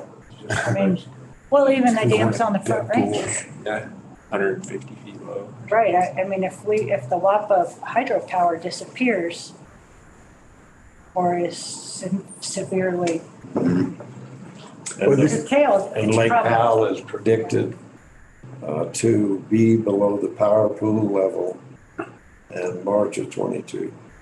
Weirdly, I do a lot with the California Public Utilities Commission for my work now. And, there's been some orders on delaying power plant retirements in California to try and Heard that, preserve some resource. There's also an intensifying effort around trying to do essentially what Tri-State's looking at, aggregating demand response capability or virtual power plants, and an intensifying effort to replace older inefficient air conditioning systems. There was a study done last year that showed that if California can just help accelerate retirements of air conditioners that are way beyond their useful life, they can free up 2 gigawatts of peak or more.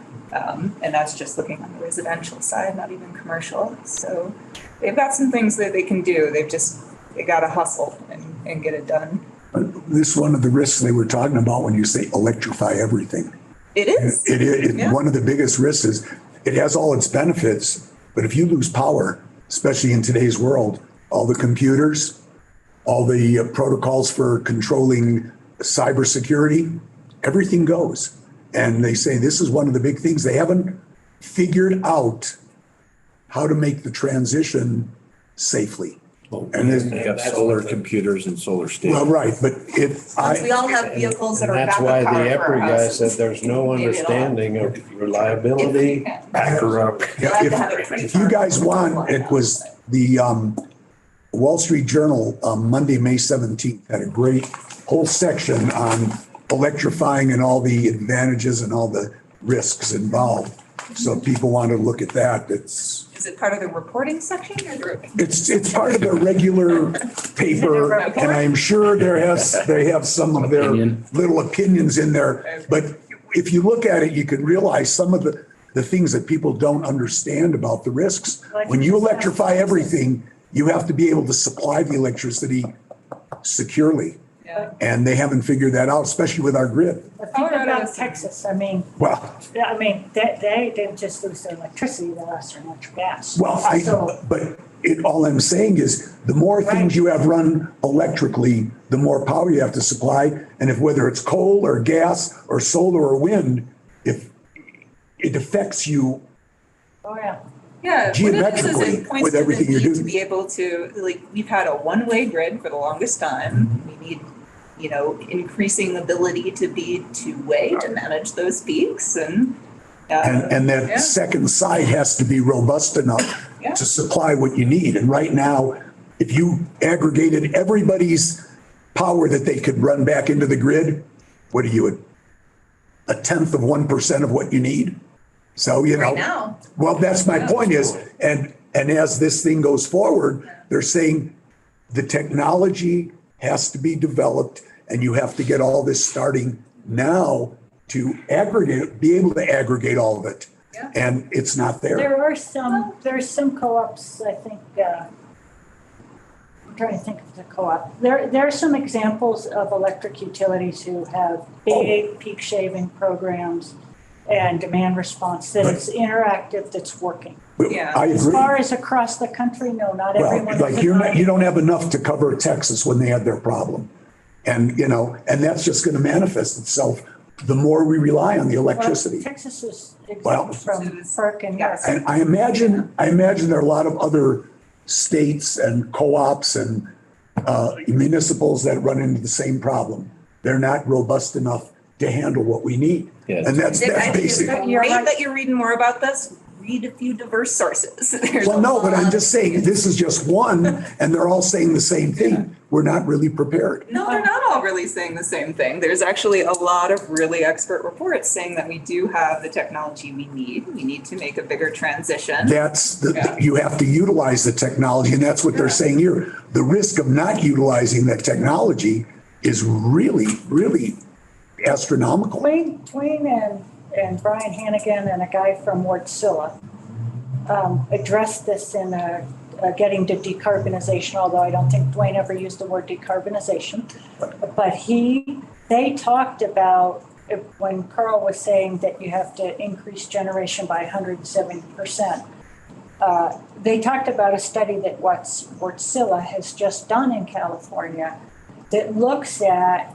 using fuels that are generated using renewable electricity during the downtimes, like methane, ammonia, or hydrogen, to run in thermal plants when it's needed, which is, that model showed like between 2.6 and 3.6% capacity factor annually for those plants. But if those plants can run, and they did one modeling scenario with extreme heat and no WAPA, they had all their inputs. But basically, just by doing that, you really cut down the total number of gigawatts of renewables or other generation that has to be installed just to get to that. It's like building the church for Easter Sunday versus trying to figure out how you can put a tent up to cover those big events and make sure it works. But it's nice that all anyway. sources of information are starting to realize the enormity of the problem. But it was it's recorded as part of the collaboratory series, so. The Colorado Energy Collaboratory. Yeah, they're having. Carl, you, But they're all online. no more? Dick, was that your report or did you have Well, anything else? the other thing is I took course 921.1 They sent me this over the internet. I'm gonna forward it to everybody. Okay. This risk oversight assessment is something that I think we as a board need to take a look at. It has some really interesting analysis of how you manage your risk and recognizing what some of the risk is. So I will forward the PDF to you guys and. Looks pretty thick. Does it come in an audio version? No, you don't have to look at all the pages. What I'll do is when I forward it, Just look at the pictures. I'll give you some of the pertinent pages as to how they look at this stuff. But it's something that's, I'll tell you what, we haven't done this and we need to. Sarah, are you gonna offer that again, you know, in the Mark next? sent it out too. You sent that. Yeah, I had wanted to go, but. Is that where UK sent the PDF and then It was everybody attached- has It it? was attached to the. You can tell us the important pages. I mean, I looked through it, but. Well, there are some pages that are more important than others. You don't need to look at all the exercises, but it's something that needs to be done by every co-op. It starts with adjusting your agenda to handle the most important things first and not just go the way we've always gone. Well, we've changed it up. No, I'm just saying, but they're saying it needs to be changed all the time. If there are things that are important, We're gonna start by moving your seat down there. but that's okay. I'll be out of the camera range. Well, or we could put one of the speakers outside and you can sit outside. As long as it's not too hot. Or too cold. Did you have Western United? Western United has nothing since their last meeting. But they did do a capital credit. I think our check was, Stacy, the Western United, was it 34,000? Yeah, but that was from their April meeting. Yeah. Nothing? Mark, you got anything? I had a question for Carl. They retired Rifle Solar Plant? Solar plant? Gas. Oh, the gas plant, because they had that solar. It hasn't been retired yet. But it's in consideration. It's outdated and old and we're Okay. going to. I thought you were talking about that solar field down there already and going, that's brand new. They would have to. Okay. You had something. Justin? No. No, I have a few things I think Mark should put on the agenda next month Okay. about the solar. Kristen? I'll save it for new business. Okay. Just a couple things. I think I sent this out to everybody, but CRA endorsed the stranded asset and Holy Cross's understanding rural poverty. They're both passed on to that district meeting. So that's good news. Yeah. We got our meeting down at the United facility, and I guess it's Frederick or Firestone. It's right outside of Longmont anyway. That's a beautiful facility. They showed us the batteries. There's not much to look at, but Are they right there at that? yeah, they're right behind it. So those batteries now are half the price they paid for them. Oh, really? Yeah, so bleeding edge, that's it'll be interesting to see what they Sometimes do with leading them. edge isn't really good. Yeah. Someone has to be on it or they'll never get to half the price. Yeah. You still want the first guy. I told you guys I drove the Tesla down, and I also drove it through the Grand Lake Parade for Memorial Day, which was fun. great. It was well received too, so got a lot of comments on it. I went to Sangre's annual meeting yesterday. It was interesting. They talked about that $6 fire mitigation rider they're putting on, so they really expected a lot of turmoil at their meeting, which they didn't really have, but they pretty much explained it as, they're mostly second homeowners in their service territory. So that's the way they structured that rider. Otherwise, people paying their bills every month would be paying for that, disproportionately. So they chose to put it on as a service rider rather than Service rider. a kilowatt hour use. and their explanation right in the open meeting was because of the second homeowner. So interesting. Similar to what we And have. it escalates to $10 in 4 years. I think it's like $10 million for them when it's. So what's their total service availability? I mean, they're fixed charge $50. Theirs is. Yeah, because Ask that. it was high before and then. They're going through a it service. They're going through a cost of service study right now. Does that make sense? What, No. Us. What? we will have lawsuits. I think they're way behind the curve. Yeah, I mean, I would guess that's why they're doing it. Well, They're starting from ground We had zero. our last study, they predicted Yeah. 45, I think, so. No, We didn't want to go that high, but that's what they said was needed.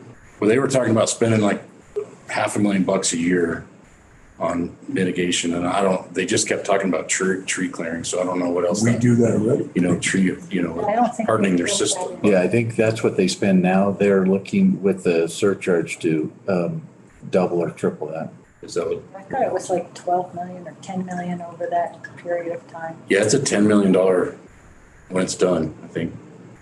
So anyway, that was interesting to see and to listen to. But that's all I got. Does anybody else have anything else? Old business. Old business. Any old business? Any new business? Kristen?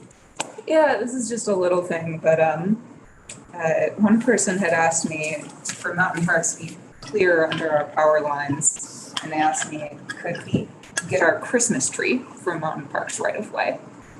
So I figured I'd bring that up and ask, like, have we ever done anything like to allow our members to do Christmas trees in our rights of way? Well, that's an interesting question because one of those tips in the NRECA email that we got, I think it came in yesterday. I'd urge everyone to take a look at it, except for you guys on staff, because you'd have to click that link. But on your personal computer, click it.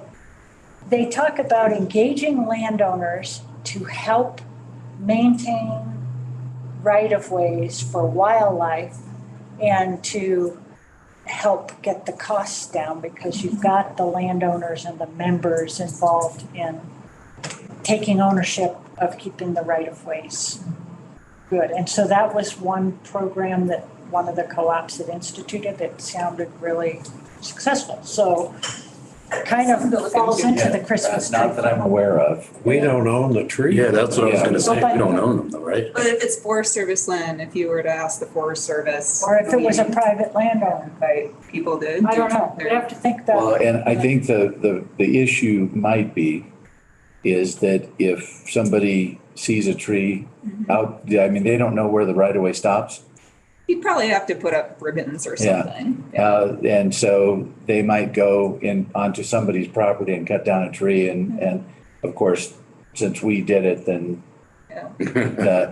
we would be the Mark said problem. it's okay.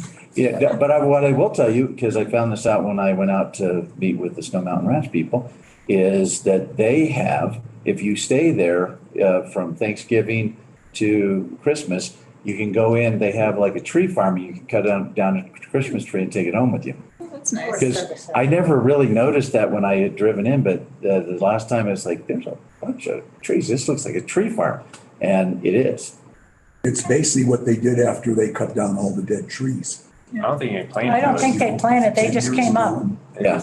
They may call it. All mine like that just burned last year. Yeah. So, Well, before we totally dismiss it, I said I'd bring it up. I'd say I it's a good definitely. area, think about it. Yeah, I Like definitely. so the area that I was thinking of is I do a lot of bike riding, down in our end of the valley, and there are our transmission lines that go through that Fraser area, and there's actually a lot of really nice looking little Christmas trees directly under the line. Because it's all been mowed. Road. So, and I know that's what the Forest Service sometimes opens up for Christmas tree clearing anyway, but, yeah. They do open that area up there. Well, Up but they on do Elm different Creek. sections, like they kind of define the sections every year. Maybe encourage them to have people cut them under the power line. Yeah, They're gonna. just be a try to conversation. There's not a lot of black trees going towards my country, you can paint it green. Those are called Charlie Brown. Brown trees. Charlie Brown's Christmas tree farm. Have to vacuum your carpet a lot. For Christmas. On those same lines, what happens, I've been working the fire quite a bit, all that, line clearing, all that aspen, what happens to all those wood piles that are under our right of way? They're just gonna stay there forever, or does Asplunch dispose of those, or what happens to those? They, if they are clearing, they will go back and they will dispose of the piles. They'll dispose of the piles. That was part of the contract.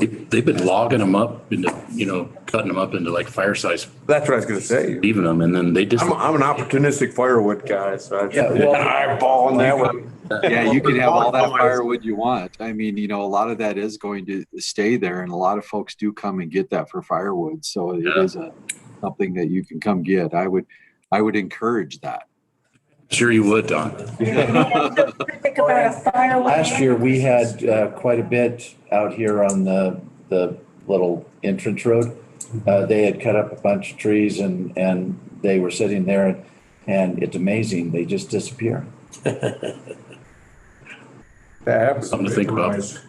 Throughout the period of a winter. Any other in the summer and they were gone before we got to winter. Any other new business? I was just curious seeing all those, and like I said, I'm an opportunistic firewood guy myself. Well, you have Don's permission to go in and fill up. You can have all of it. Yes. You can help me, Don? Give them a map, Don. I may come help you too. It'll save a lot of money. I got a strong saw a week back. Any other new business? Let's try to get this Mountain Park Services meeting in, I think, and then we can, will that work for Yeah, I lunch? think that. Then we can go to executive session. Yeah, I think lunch is going to be here at noon. It's all yours, Dick. You got to get out of your meeting No, before you go into I don't that think one. so, do we? Because it's not Okay, We do Levi have to says adjourn. yes. So recess. So we're going to recess and go to Mountain Park Services meeting. Okay, call Mountain Park Services meeting of June 10th to order. Let it be shown that all the board members are here, and the secretary can record who's here by Zoom and what staff is in the meeting. So we determine a quorum. The only thing on the agenda is to approve the minutes for I believe, the last meeting, which was May 13th. May 13th. So do I have a motion? So moved. Second. Moved by Carl, second by Jeff. Any discussion, corrections? None? All those in favor? Aye. Aye. Motion passes. Is there any old business?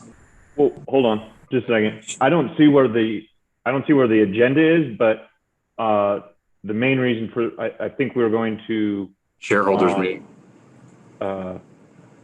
Yep. Schedule a shareholders meeting. That's Got it. under It's number 19 on the agenda. So I've got shareholders, election officers, old business, new business, and schedule next year's annual meeting. Right. So actually hold the shareholders meeting, which that's Mountain Parks Electric. And have the election of officers, which is done by which would be done by the Mountain Park Services Board, and then do that. So, sorry, Mark, so you're just saying we're just using the Call to order The again. call to order. call to agenda. order as the agenda? Okay. Okay. Does that work, Levi, legally? Yeah, for Mountain Park Services, it does. Hey. Just because it's a private corporation, not a. Are we doing a shareholders meeting right now or scheduling Yes. one? This is it. Well, yes, this is it. Okay. So we're in our shareholders meeting. And there's nothing on the agenda other than election of officers. Is that correct?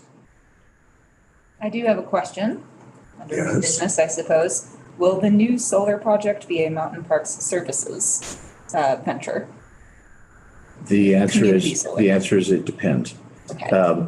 If we do it through ISI, no. If we do it using one of the other financing methods, most likely yes. Okay. Okay. So we're in the shareholders meeting, which is our normal meeting. We have election of officers. Hold on just a second. Not the annual meeting. Elect directors in the shareholders meeting, and then the directors will elect the officers. Aren't the directors automatically the board of directors of Mountain Parks? Let me. How would we elect them? Well, you wouldn't be president of Mountain Well, Parks. so right now, the shareholders meeting is a meeting of one shareholder, Mountain Parks Electric. But let me check real quick. I think you're right, Dick, that we Yeah, And we elect the officers. correct. Well, it used to be that we were the board. I understand. Shareholders or whatever we want to call it. All I know is that we said last month that the shareholders meeting will be held next month Right. to elect officers and set the annual meeting. Oh, And That's what we waited. decided Right. last month. And the shareholders meeting. Okay. Meeting of this board. Yes. So hold on. So Liz, and that makes sense because we were going to do it after the annual meeting, right? Yeah. Yeah. So I'm not sure. So I'm not sure what the shareholder meeting on this agenda was supposed to do. Well, it says there's a motion. It was properly moved, seconded, and carried to hold annual meeting June 10th. So, I mean, that's what we decided in May, but. Right. But you're saying it should be after the annual meeting now? Well, normally, The election of. I think we the officers. discussed this, that it didn't matter so much for Mountain Park Services because this is we can do it either way. In the bylaws for Mountain Parks, we can't do it until after the annual meeting. Mountain Park Services doesn't have that requirement, so we could do it today. The question to me is, does it matter? We may or may not have one different director who would be on as part of the shareholder in July. That could change at the next. That can change, yeah. Right. But, so right now, do we want to have a shareholders meeting, Levi, and elect officers? That's what was scheduled for this week, or for today. Sorry, I'm reading the most recent revision of the Mountain Park Services articles.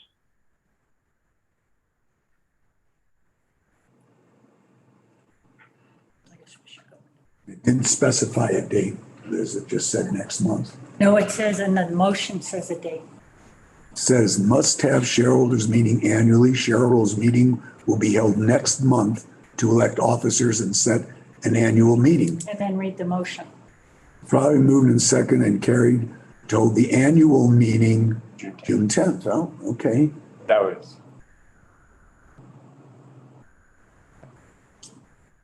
So we have to have our meeting today. Jeff, when do you want this over by? 4 minutes? Well, now you guys can take as long as you want. We'll. During lunch. Waiting for our attorney. Yeah, so why don't we, sorry, I'm trying to get my screen back. I've got too many screens going here. We can recess for lunch, Levi, and then come back. That's what I was gonna say. Give me a few minutes, so. What speed reading? Your meeting, Dick, I should. Legal speed reading. Yeah, you don't want your attorney to do speed reading. Okay, No pressure. Recess this. the meeting of Mountain Park Services is in recess. I don't need a vote on that. You're a dictator. It court.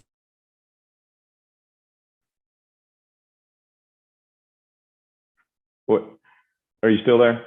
Can you hear me? You're sitting in the chair, so. And no, we're not recessed. But we're in recess. Yeah, we're in Okay. recess for lunch. For how long? What are we doing? We were gonna go to lunch, but if you have something that we could resolve this quickly. No. Yeah, I just want to know when I need to be back. Okay. 30 minutes. Okay. That work? 12:30? Yeah. All right. We'll reconvene at 12:30. Yeah, your gavels count. This is And different. everyone, lunch is set up in the community room. Feel free to take it where you want. There should be some drinks in the boardroom, and then there's water in the community room fridge. Thank you.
Here's a question. What's your carbon footprint?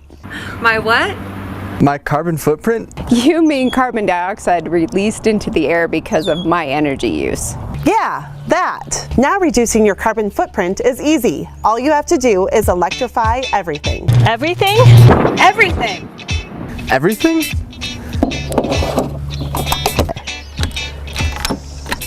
Everything. Everything? Everything. Mountain Parks Electric's power is getting greener and greener. 50% renewable by 2024. The more you replace fossil fuel heating systems, appliances, and even cars with their electric counterparts, the more you can reduce your carbon footprint. Our Electrify Everything program provides financial assistance for qualifying energy investments, like heat pumps, insulation upgrades, solar panels, and EV chargers. Here's what people are saying about the program.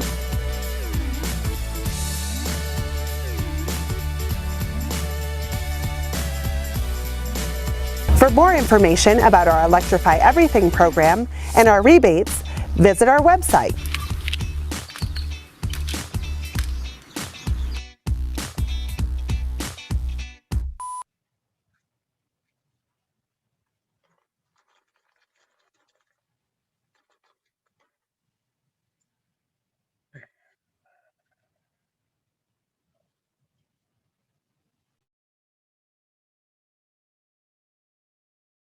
Comments? And I guess the biggest question is, are the bottom of your feet, is it green? Whose green feet are those? Keep your shoes on when you walk in my That house. was my son's. The green, it took a few days for it to come off. Okay, so let's see, we don't have, I had to send him on the beach to walk on sand for a week. he's not waiting to get in, is he? No. I see him now. He wasn't there. Oh, he is? Yes. Okay, then I won't call him to Too chastise many him. screens here. Sorry, folks. This is definitely new.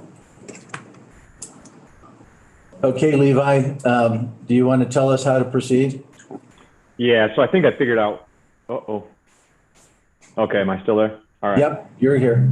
So I think I figured out, I think Liz is right. I think the agenda, when it just says shareholders meeting, but the shareholders meeting is supposed to be on May 1st unless the Mountain Park Services Board changes the date. And I know, to me, it would make more sense to have the meeting after the Mountain Parks Electric Board meeting, because in case there's a different director, we would just have to have another one to elect directors. So to me, we should just set it. I'm not sure that what the minutes said is what actually happened. Liz, do you? We haven't approved the minutes yet, so. Or did we just approve them? No, we didn't. Okay, well, yeah, I guess the way Justin remembered it, and we were having a side talk, was like, didn't we talk about waiting until after the annual meeting to do this? Yeah.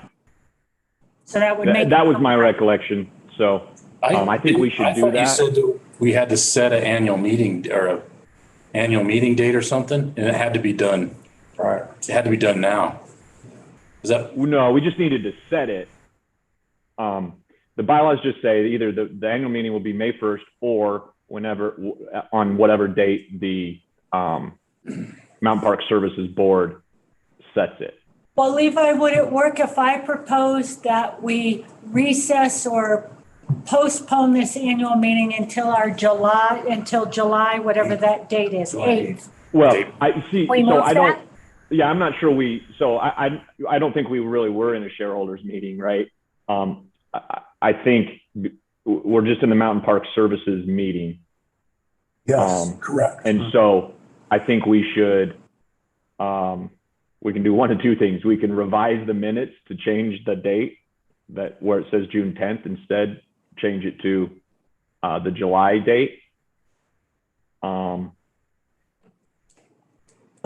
how about if we table the minutes, approval of the minutes, we'll change it to say July 8th, and then we'll bring them back at the July 8th meeting. Let's complicate this thing. Sorry, so you mean change the minutes to reflect that that's what we did last month? Or? Will you suggest to us how we should do it? So that we can do it on July 8th, because we want to go through all this again. Liz, Justin, and I recall that we wanted to do it July 8th. So I think and that's the whole purpose of reviewing minutes is, we make changes all the time. I propose you change the minutes to reflect that the annual meeting was set to be July 8th, and then approve those minutes as revised. Wait, I'll make a motion that we Correct the minutes. the minutes to Of our reflect last July meeting. 8th. Okay, we have a second for that. Carl's a second. All those in favor? That's over with. All right, no discussion. Motion passes. We will have our annual shareholders meeting on July 8th. I move to approve the minutes as corrected. We have a second. Second. Okay, we have a motion second. Any discussion? Hearing none, all those in favor of adopting the corrected minutes? All voted aye. Is there any further business to take place at our monthly meeting? Hearing none, meeting's adjourned. Thanks, Dick. Okay, All right. then. Our regular ready? meeting will be back in session. And then out of session. And then, And then we need a motion to go into executive session to discuss the options for the tri-state rate reduction, employee housing, the education fund, and CREA attorney meeting, and the FERC settlement. Insurance options? We took that out because we approved that already.